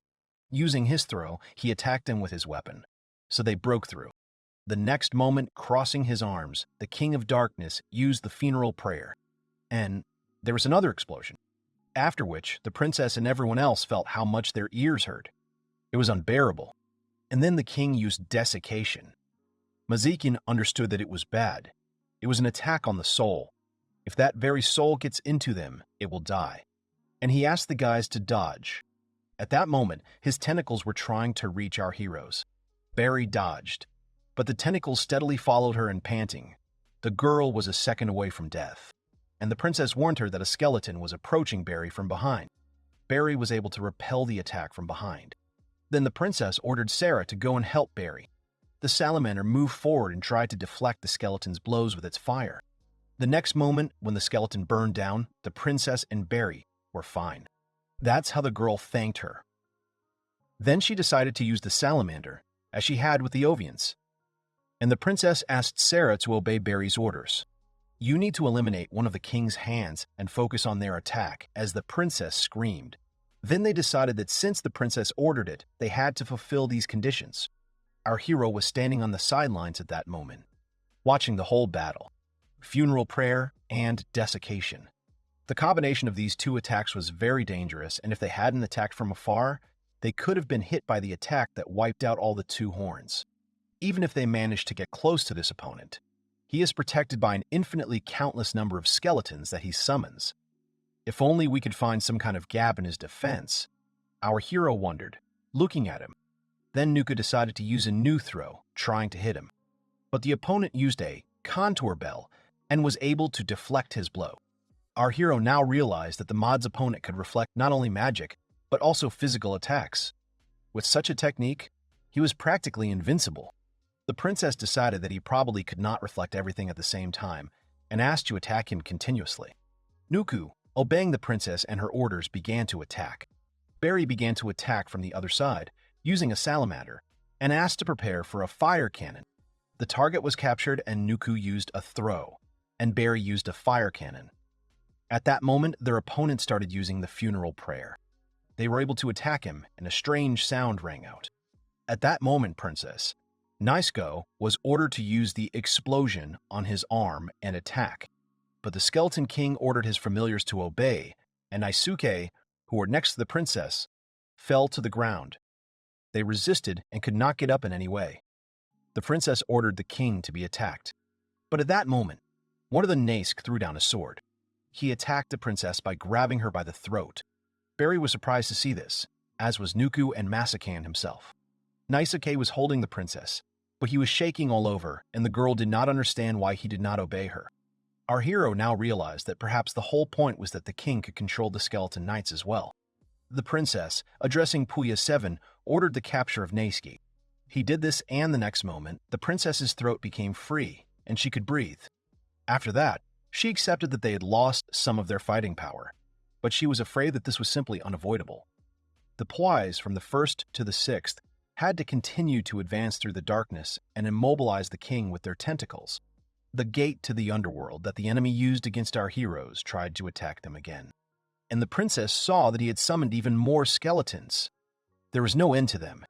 The next moment, the skeletons surrounded the princess, and the king wanted to use desiccation, but Barry wouldn't let him. Using Salamander and her fire cannon, she attacked him again. But at that very second, Barry's tail was blown away. Seeing this, the princess realized that it was necessary to take care of Guy's skeletons from the 1st to the 4th, and she had to help Barry. At that time, the king wanted to use the gate to the underworld, but at that moment, Matsukan-san came out. Using his magic, he conjured a high explosive cannon to then attack his opponent. There was a crash, and then there was an explosion, after which nothing was visible. Masakan saw that his opponent dodged quite nimbly for his size, as he believed, and in any case, it seems that he did not manage to get out unscathed. At that moment, he saw that the king was floating in the air again and wanted to use the funeral prayer. Priza understood that this was another wave. At that moment, the explosion sounded again, and our hero, who was sitting nearby, understood that the battle had dragged on. Ro, of course, suddenly had an idea, because their usual tactics, as he realized, did not work here, covering his ears and watching everyone else do the same. In the arena of the Prisoner of Darkness, the battle between the Twilight Blade and the King continued. And it was really amazing that the 6-armed Lord of the Dead was so masterful with the gift, and cast magic spells with his free hands. The dance of the Twilight Blade was flooded with darkness, predicting doom. That's when the princess realized that she had to get rid of his hands first. Nuku, whom she had approached while they were fighting with the skeletons, had to pay her request. But he won't let this demon create even one spell. Using the throw, he attacked his hands again, tearing them off. But at this moment, their opponent continued to draw magic circles. Barry used the fire cannon and invited the salamander to attack him. They started burning the rest of the hands, but their opponent was able to roll the Swamp of Darkness spell. The the princess ordered Guy 1-4 to get rid of the magic circle. But the next moment our heroes saw that everyone was sucked into the quagmire. "We managed to get 3 of them out," the princess noticed, looking at her companions from behind. And at that moment, their opponent wanted to use desiccation to attack them again. The princess ordered to use G4 on him Blizzard and stop the desiccation. As he did so, the next moment, there was another explosion. Then Barry decided to attack him from behind, using the salamander again, her fire cannon. But their opponent was able to dodge. And then the princess realized that he had begun to anticipate their attacks. She was trying to figure out for herself what she needed to do. And using G4, he offered to attack him with a Purga again, which he did. And Barry was supposed to use a fire cannon. Barry, using the salamander again, attacked with the fire cannon, but dodged again. The princess had planned it that way. At that moment, the king was imprisoned and captured by the slime man. And when she saw it, she was delighted. Now I realized that he was very slow, so the princess forced the king to come closer. At that moment, the princess, addressing Madzakan, commanded him to attack. Madzakan, using the Moonblade, began to attack. The next moment, a counterbell was used. Madzakan decided to use a duplicate. A duplicate is a gift that allows you to copy any spell you have just used, which consumes twice as much mana. Attacking his opponent, he cut off his hands. After seeing this, the guys were glad that they had succeeded. At that moment, Madzakan drank a mana potion that replenishes his supply. He understood that they were only 2 hands. But it wasn't that bad. Our hero understood that he could not use the counterbell 2 times in a row in short periods of time. Madzakan saw through this and immediately took advantage of the chance. But now, the advantage is on the side of the Twilight Blade. Watching the fight, our hero realized the slime man has physical resistance from the gifts, so it will be very difficult to loosen his grip. The girl suggested continuing the offensive. Minoran had to go ahead. At that moment, the king decided to attack them, and our hero realized that it was not a direct attack. The princess is ordering G1 Ain 3 to protect them with Nuku. The soldiers went forward and were attacked at that moment. She realized that she just needed to use them as shields, and asked Nuku to use a sledgehammer. He decided to do so. At that moment, she realized that Minoran 3 was not injured, and now it was necessary to destroy the king's right hands. Minoran moved towards him, but the king used the funeral prayer. The sounds of battle rang out as Minoran tried to defeat him. At this very moment, the king of darkness used desiccation. The princess saw that something was wrong with her right hand. The king began to attack Minoran, and a minute later they both grappled, and the king tore off his head. Barry noticed that the Minotaur was dead, and the princess saw it too. It's a big loss, but he took another hand. Yuika's monsters were fearless. No matter how terrible the attack is, they can neither obey nor retreat, only continue to attack. The gateway to the underworld, which he was summoning again. At that moment, the princess saw that the king was conjuring a hand, ordering Guy 4 to freeze it. He tried to do it, and then Madzakan used the earth fort to attack him. Then he went on the attack, and Nuku using a throw to chop off the growing arm. Barry behind decided to use the union to chop him to pieces. When she went to attack the enemy, she used the spearhead. The edge is a gift that allows you to cut everything that the blade touches. Our hero saw that the 4th arm was about to be chopped off. Meanwhile, the princess was telling Guy 4 to get out of there. They were standing near the circle, but Guy 4 was engulfed in darkness and he couldn't do anything. The slime man fell under the desiccation. Our hero understood that almost all the monsters had fallen. The princess used the leap. It is a gift that allows you to increase your strength for a short period of time. This battle depends on a split second, whether Yuiki's sword Necromancer or the king's hand attacks first. And there, at the last moment, a smirk slipped across the face of the black-haired adventurer. The girl attacked the skeleton right in the place where the eye should have been, in its skull, with her sword. He wanted to use the gate, but the girl used the phantom needle, after which the opponent was enslaved, and from now on, his name was Faces. She commanded obedience to her, the lord of the Shadow Realm. The king of the dead has fallen, and the mighty monster is now serving the princess. It was the boss of the 50th floor. And now that she's finally got him, this picture looks terrifying. For the sake of the Lich, they lost as many as 26 monsters.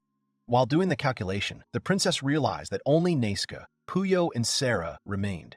I would like to increase their number, but first, they needed to take a break. As the princess decided, it was necessary to put the lich on watch. Ah, darling. Had to prepare a potion.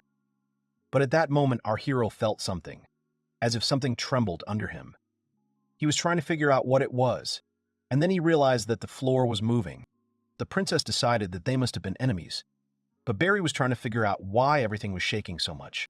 Our hero thought that the floor was changing. This is an anomaly that happens every few years. And at that moment, the ground collapsed beneath them. The princess understood that it could be divided as much as possible, and asked them to stay close to each other as much as possible. The next moment, Barry and our hero began to fall into the gorge, while the princess remained on the other side. The young man wanted to shout at the girl, and when she saw that the road was falling, she decided that she would save them and wanted to use a spring. But at that moment, she was thrown too. The guys saw that the passage was closing and our heroes were hiding in it. The princess, seeing that Darling and Barry were there, realized the next moment that she had seen them for the last time. Now the gates have slammed shut. Looking at this, the girl couldn't believe it. Her Darling and Barry split up with them. There was that dream again, where Barry was asked about her goal and whether she wanted to celebrate with her friends or give her money to have fun. Hearing this, Barry was surprised. In difficult times, she always dreamed of her last squad. The squad was already disbanded.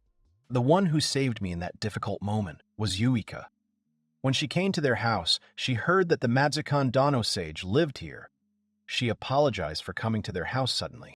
But if you leave the mazes as they are, the whole world will be infected with magic and fall. Therefore, in order to save him, they had to clear all the dungeons, as the girl said. When she talked about this absurd plan, her eyes shone brighter than anyone else in this world.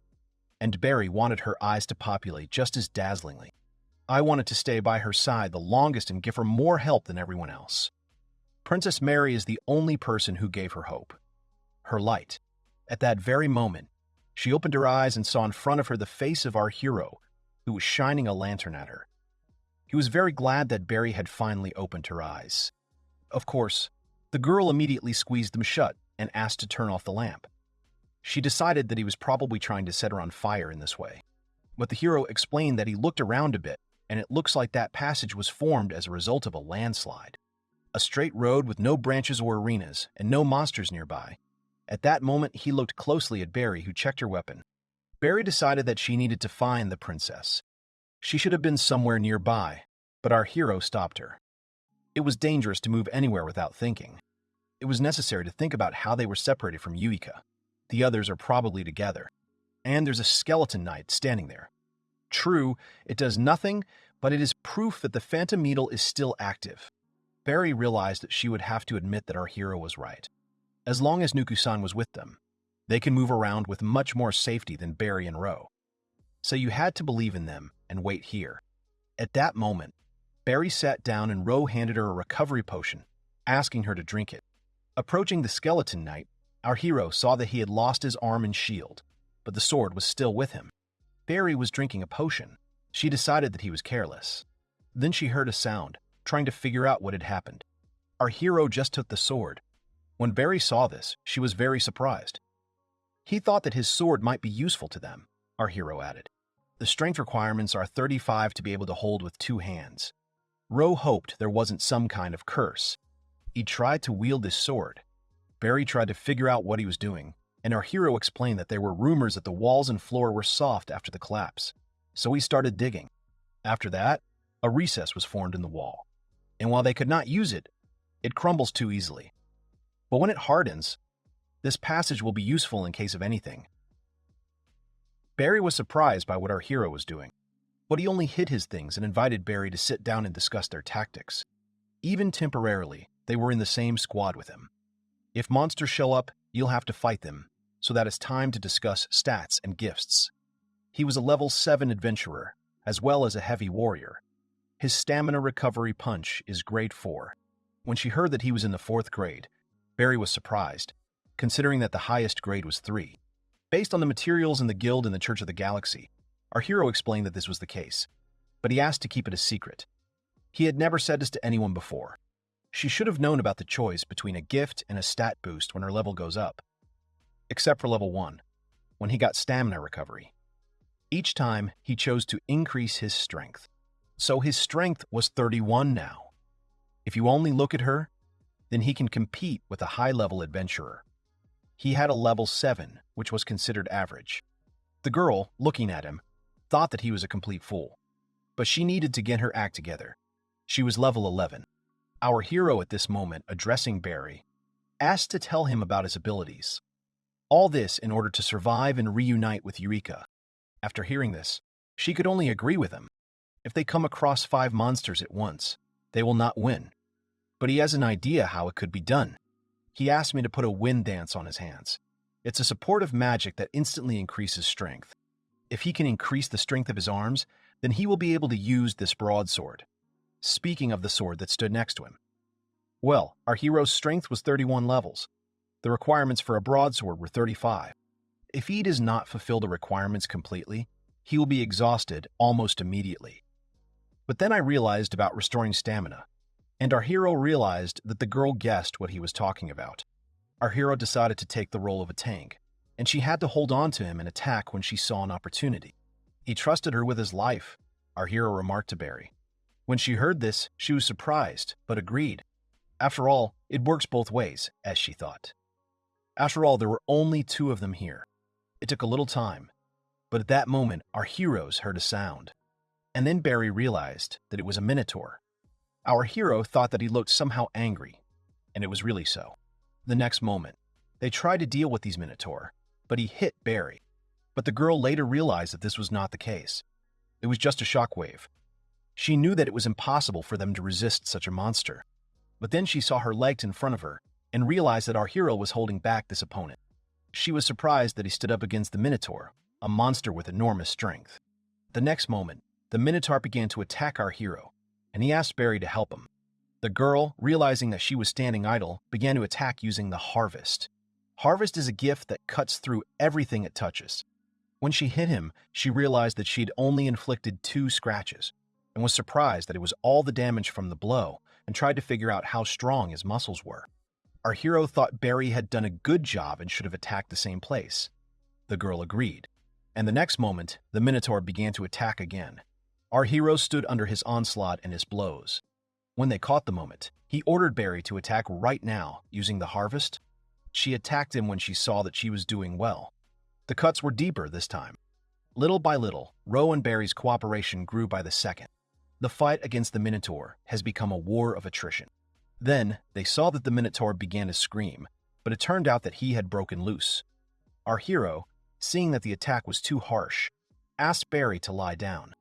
The next moment, when he was trying to withstand the onslaught of the minotaur's blow again, he heard the crack of his sword, and Barry realized that she needed to help. She wanted to use the harvest, but the minotaur was able to discard her, and she saw how our hero was trying to withstand many blows.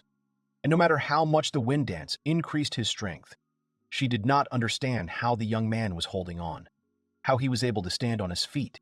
But at that moment, she remembered that he had trusted her with his life. Barry understood that the sky believed her in her powers, so she had to break through.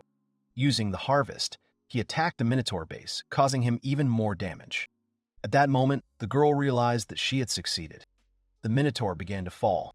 Now they realized that the minotaur had run out of stamina, as Barry had noticed. It turned out, and they won. They survived the battle with the minotaur. At that moment, our hero realized that it was the opposite effect. Barry saw that Ro was injured. His hand was bloody. She wanted to cure Ro, and our hero only hoped that Barry was okay. She was fine, and wanted to bring him a potion by running into the cave. Our hero thanked her and collapsed to the ground. He was very glad that their plan had worked after all. Such fatigue fell on our hero, as if he had no level 4 stamina recovery in sight. At that moment, Barry, who came running from the cave, saw Ro and shouted that she was bringing him everything she could find. She hoped he could eat it. Our hero, getting up, was ready to drink a health potion after drinking, and thanked her. And now the girl decided that it was necessary to treat the wound with a healing ointment, so she asked to take off her cape. And when Barry tried to take it off, it started to fall with her. When the cape fell to the ground, she was trying to figure out what kind of cape it was. The armor. It will be easier. and she thought that this cape was made of iron, because it fell to the ground with such a sound as if it almost broke through. Our hero added that it wasn't all about that. Made of heavy silver, but falls out of a rare monster, a silver plate, and even then infrequently. Our hero added that such silver is resistant to all types of magical attacks, but it is many times heavier than any other metal, and it is impossible to work with it, so it is not called a drop, but a complete disappointment. Whether it was really the way he was talking, she didn't understand how he sewed it. Our hero explained that he melted it into plates, put it on a wooden billet, and gave the desired shape with blows. The girl did not understand why he was messing around so much, because there are other types of armor. Ro added that weight doesn't really matter to him, and also thought it would be funnier that way. Hearing this, and treating his hand at this moment, Barry, of course, was surprised. Our hero just laughed. The silver plates mostly reside on the 13th floor, reserved for novice adventurers. That is, because of this, they began to call him the Floor Eater, and our hero decided that perhaps it was so. But he no longer remembered it at all. The Adventurers Guild then gave him the task of exterminating the owlbear, so he began the descent to the 13th floor. Owlbear is the floor boss, loitering in the dungeon. She took the lives of a few adventurers who had just started their journey. However, if she is killed, she will be reborn after half a month. Ro, who was then a middle-class adventurer, tracked the owlbear over and over again. After 3 years, he managed to find the point where she was resurrected. By blocking one of the passages, he diverted the flow of magical elements and got rid of the owlbear once and for all. The 13th floor, which was dreadfully called the Floor of Death, became passable for entry-level adventurers. Upon hearing this, Barry added that there was a bad reputation about him in the bar, that Ro was a devourer of sorts, and that he had taken over this rookie home then, and that he was still a headache. The young man added that, while tracking the bear himself, he accidentally came across silver discs and decided to hunt them at the same time. He could understand why he had shown them that he had taken all the floors for himself. At that moment, he was very glad that the girl had treated him. After hearing this story, she accepted that he hadn't explained much and offered to tell everyone else about it. Then, the young man added that the Minotaur could not throw him away with his attack just because he was held in place by the weight of the cape and the weight of the broadsword. Once I asked a friend of his for this idea, she suggested that he stop with these nonsense. Now, our hero has figured out what to answer. It was the first time such a chance had been given to him. Barry didn't understand what he was talking about, because he was even weirder than she imagined. The young man just smiled. Our hero thought that probably all adventurers were strange, and Barry noticed that he was right. So, having jointly defeated the Minotaur, Ro and Barry began to get along well. The casual conversation, which was rejected by itself, did not last long because then they heard a sound. It was the chime of the Farina of Desires, and it was time to turn off the parking lot. The ringing comes from where the Minotaur came from. The Farina of Desires is a supportive air magic that allows you to hear sounds from a specified location. Our heroes, looking around, realized that an attack was coming at them from above. A stone gargoyle was flying at them. Since their bodies are made of solid rock, physical attacks against them were almost useless, and our hero decided that he would accept her attack on the sword and asked Barry to rest against his back. The girl did so. The next moment, the gargoyle crashed into them. Our hero noticed that the broadsword was cracked, and if such a blow falls on the body, there will be nothing to Barry, he decided. At that moment, the gargoyle began to grab our hero and Barry. Seeing this, realized that it was necessary to save him. But then she heard another chime. She realized that a second gargoyle was flying at them. They couldn't even handle one, and there was another one. Barry didn't have time to cast the spell, and Barry asked Ro to take care. The next moment, there was another crackling sound. Our hero hoped Barry was okay. She flew off to the side, and the young man was trying to cope with the gargoyle at that moment. He threw her aside and lay on top of her, under the weight of his body, deciding to kill her like that. He needed to get Barry away as soon as possible, because the escaped gargoyle might return. At that moment, having caught his breath, our hero turned to Barry. She called Ro, believing that the Farina of Desires was ringing again from the right and from the left with her. From all sides, quite a lot. She tried to warn him, and our hero asked Barry to hide in the cave. He also asked the girl to put a wind dance on his hands and continue to apply it so that the spell would not dissipate. She wanted to reach out to Ro. At that moment, there were many monsters in front of them. It was a carnival, and so the real tragedy began to unfold. 2 days have passed since the collapse.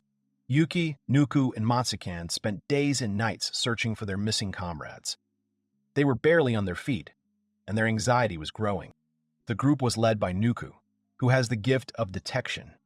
Detection finds monsters by their magical flow coming from them, so it's not suitable for finding lost friends, but it's not suitable.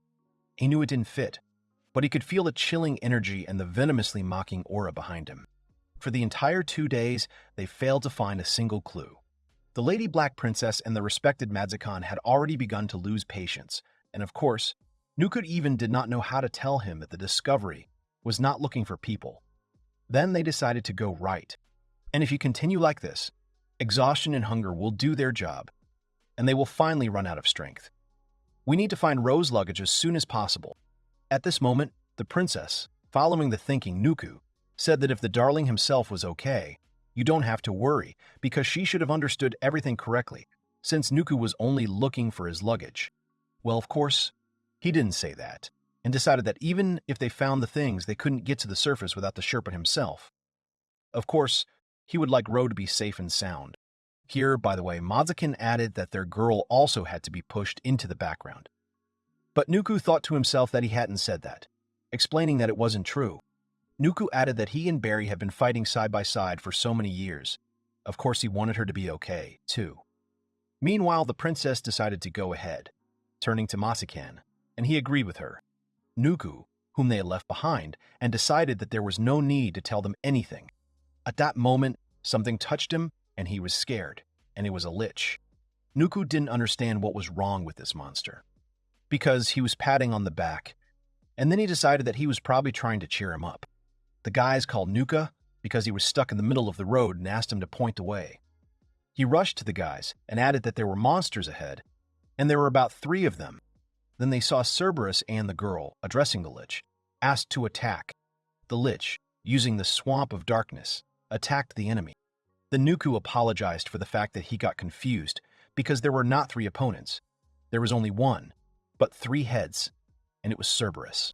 The princess added that Inku usually does not make such mistakes, as did Matsukan, who smacked his lips in response. Not understanding what was happening at that moment, the lich tried to stroke Nuka's head. After seeing this picture, the princess decided that the lich was probably attacking Nuku and asked not to dare to do it. Matsukan explained that the lich had only decided to sympathize with their friend. After hearing this, the princess did not understand what he was talking about at all. Then, after looking at him, she apologized to Nuku because she was harsh with him. He asked me not to worry. At that moment, a stingy tear almost rolled down Nuku's face. He thought that the lich understood all the intricacies of human relationships well. As they moved forward, the princess thought that she had not passed through so many mazes that she had already lost count. There had never been a quest in her life that smelled so hopeless. She remembered Barry, with whom they had been friends for so many years. She was always there for her, just like a younger sister who didn't want to leave her sister's side.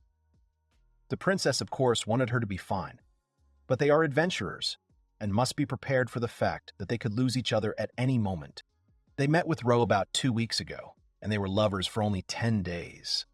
Such a short time is not enough to irrevocably love a person and truly make them a part of your life. The princess understood that she had not yet become so attached to Ro. She had not given her heart to him, so she would be fine even if he was gone. Here, addressing the Lady Black Princess, Nuku explained that there were many islands ahead, and it looked very much like a carnival.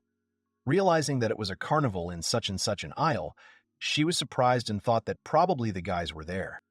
Matsukan also ran forward, offering the princess to go. She was afraid to find out the truth. Her heart was pounding. But maybe all these monsters were attracted here by the smell of human corpses. Venus lizardmen were standing nearby. The adventurers and Sherpas left without a group have no chance of survival. The princess thought to herself, looking at them.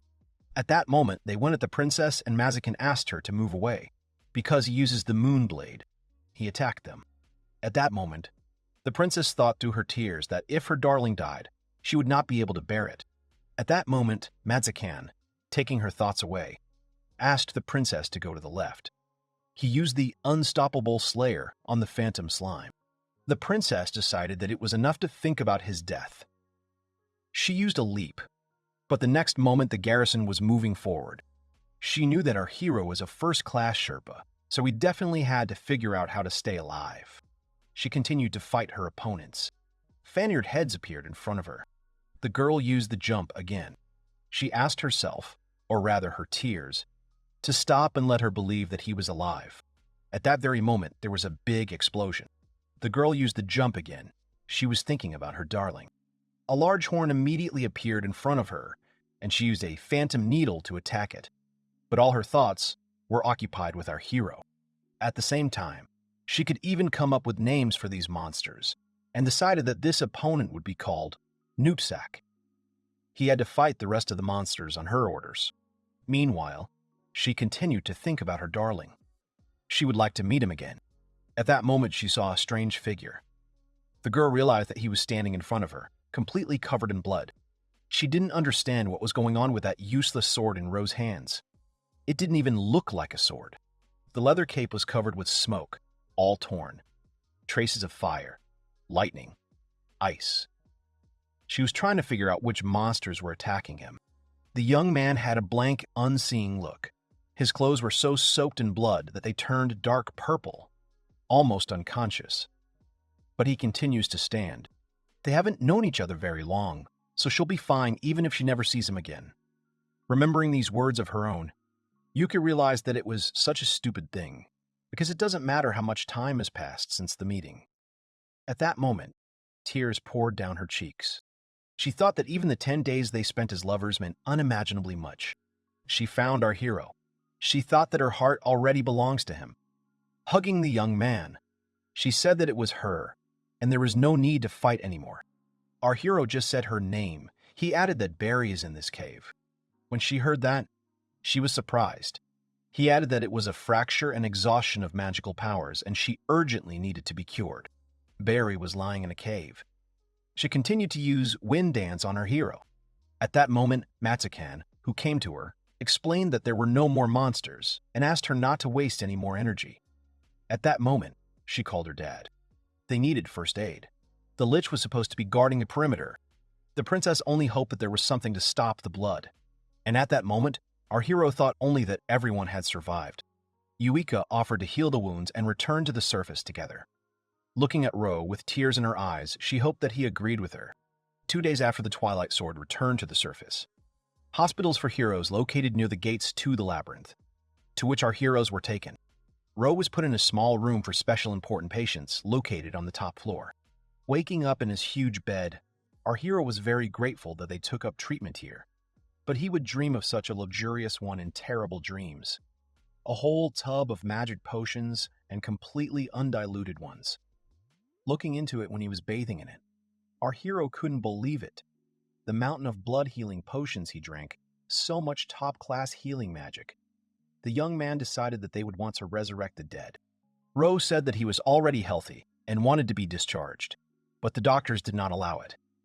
According to the doctor, the Twilight Sword ordered him to be cured so that they would not leave a scratch. He thought that if Yuki came tomorrow, then he would.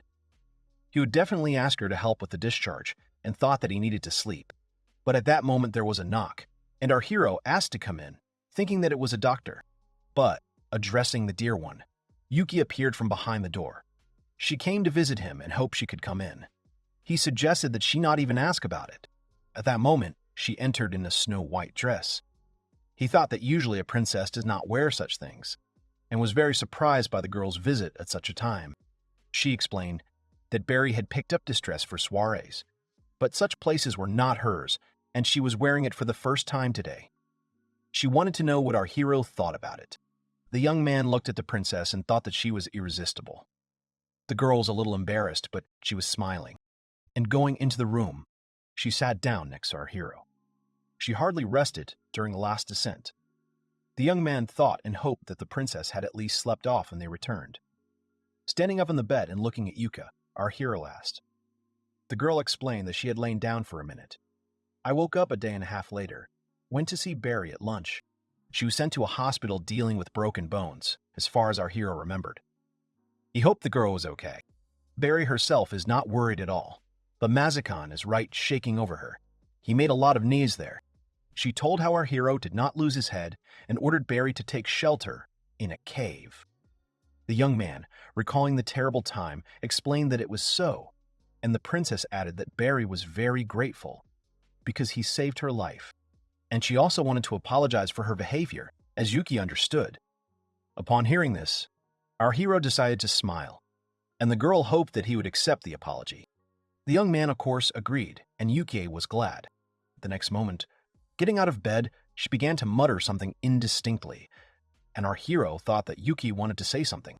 She looked at him and, rubbing her hands in embarrassment, hoped that she could get in there. Our hero, looking at the princess, tried to figure out where she wanted to climb, and the girl thought that it was probably impossible. But our hero allowed her. But he still didn't understand where Yuki wanted to go. The next moment, she climbed right under his blanket and moved closer to our hero. Of course, the young man was embarrassed, and looking at her dress, he realized that it was expensive, that it would probably crumple if she lay down here.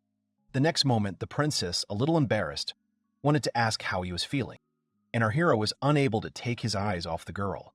And after looking closely at her neck, he felt how she smelled of flowers. Then the young man met Yuika's gaze. A little confused, and, deciding to defuse the situation, he explained that it couldn't be healthier. He could defeat the Minotaur with his bare hands, so he would like to check out tomorrow. At that moment, he saw Yuika look at him, and the girl then added that since she became an adventurer, she felt scared for the first time. After the collapse had separated them, and until the moment when they met again, her heart did not let go of paralyzing horror for a second. The girl shared with our hero. One by one, excuses appeared in her head under which she could abandon them. It hurt so much that I wanted to rip out my heart just not to feel anything. The girl also added that when she saw that passage teeming with monsters, she immediately imagined finding their corpses.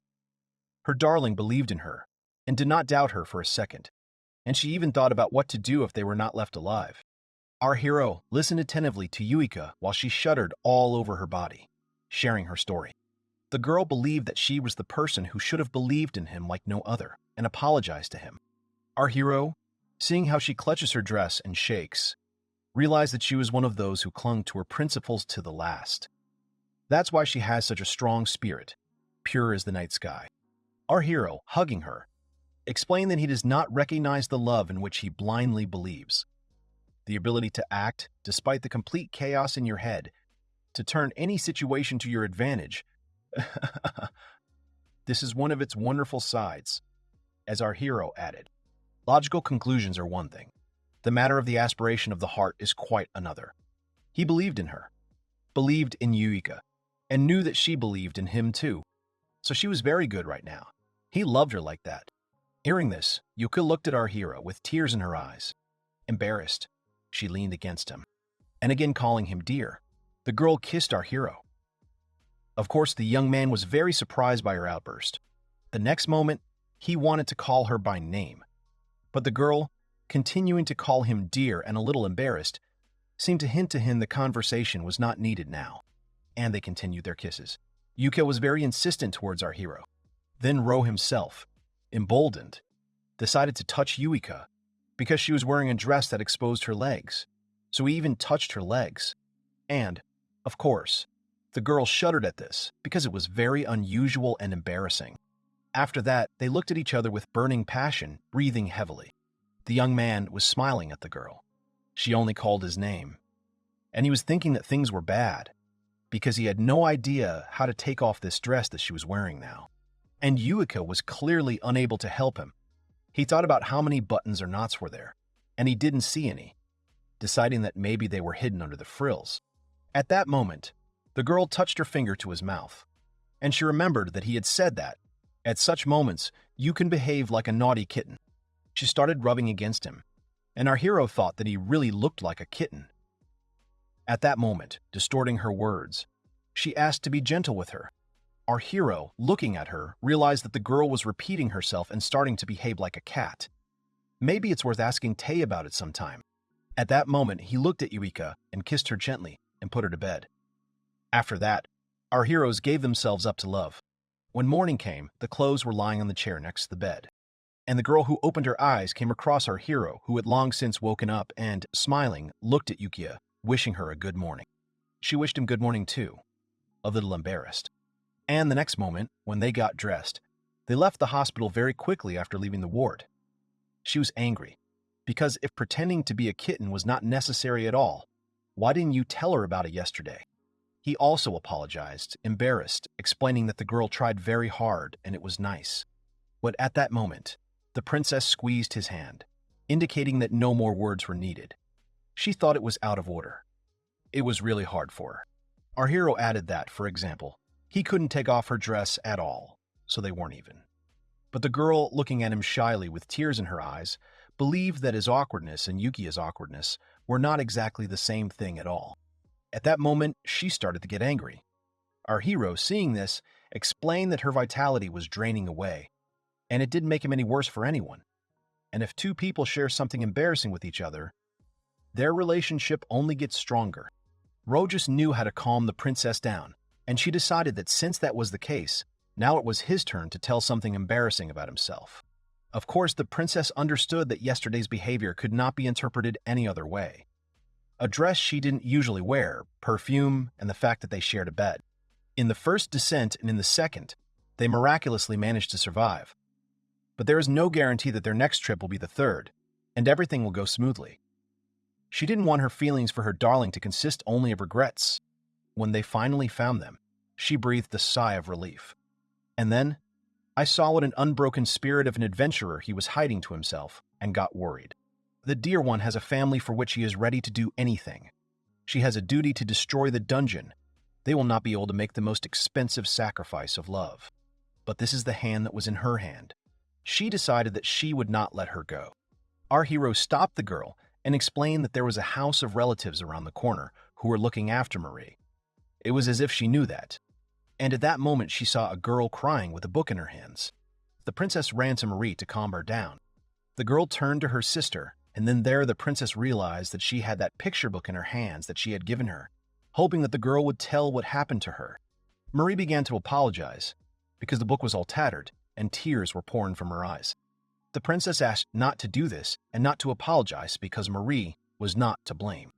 Then the door opened, and the boy began to laugh, asking if the girl was still crying, considering Marin a crybaby. It was Michi, who was 10 years old, and Colin, who was 12 years old. Then they saw that Marie was not alone. There was a princess and our hero next to her, so the boys decided that they had to run away. The princess was very unhappy, realizing that it was those two who tried. And crying, Marie explained that this was so because she was sitting in a corner to read. And then, when they saw her book, they realized that it was expensive and began to take it away from her, believing that the girl had not yet grown up. Then the door opened, and the woman saw that he had deigned to return. Seeing Moreau, Ro was surprised. She held out her hand to him, asking absolutely nothing. I thought they were making a fuss. Upon hearing this, our hero told her further what had happened. She understood that it was stupid to take the children's word for it, because who knows what really happened. Or perhaps she thought he wanted to contradict her. Our hero took out coins. He explained that everyone just saw that Colin and Michi were teasing a crying Marie. That's why he asked her to ask them not to do that anymore, giving her the coins the next moment with these words. Then the door slammed in front of him. Our hero just stood silently near this door. The princess was trying to figure out why he wasn't telling them anything at all, and our hero added that they could talk about it when they returned. He greeted Marie, hugged her, and added that it was time to go home. The princess explained that the dear one could not give up like that. When they arrived, she didn't understand why he just let them go. It was necessary to demand compensation, the girl thought. Hugging Marie, and she screamed. The young man asked me to calm down. He looked at the book, seeing that the pages were dirty. For now, he will wipe the cover properly, and then they will take it to the master so that he can glue them. When Marie heard this, she was very happy. Our hero added that they would do just that, and they would go tomorrow. At that moment, the princess thought that he was asking those people to look after Marie every time. And he added that it was so because Muro is his only relative.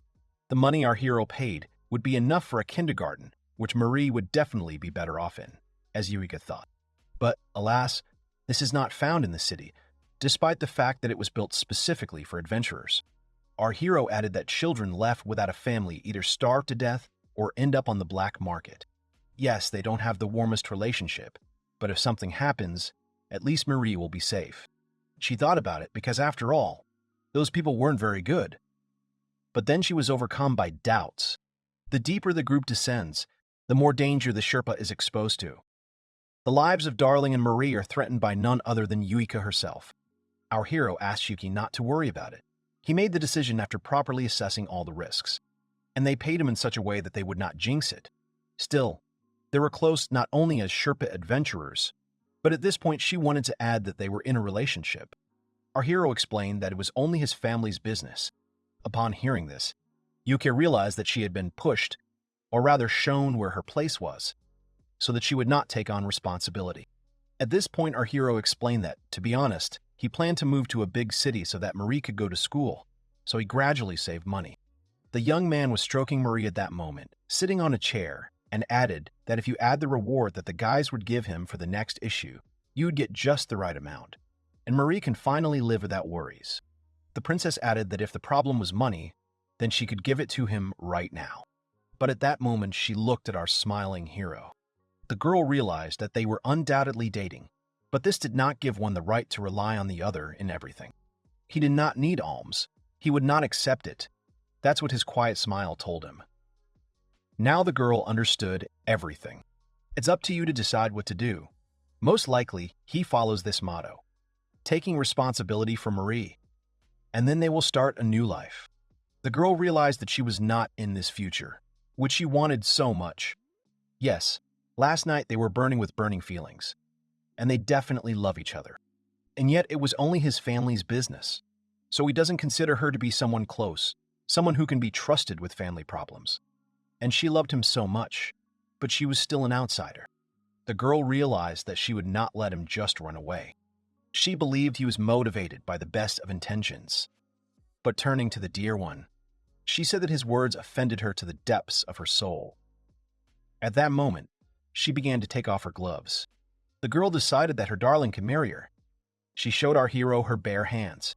Upon hearing that he could marry her, Ro looked at her, confused, and thought that maybe it looked like a challenge to a duel.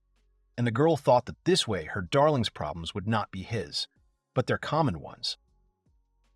She was determined and watched Ro carefully, although she was embarrassed to the core, but she believed that they could solve everything together.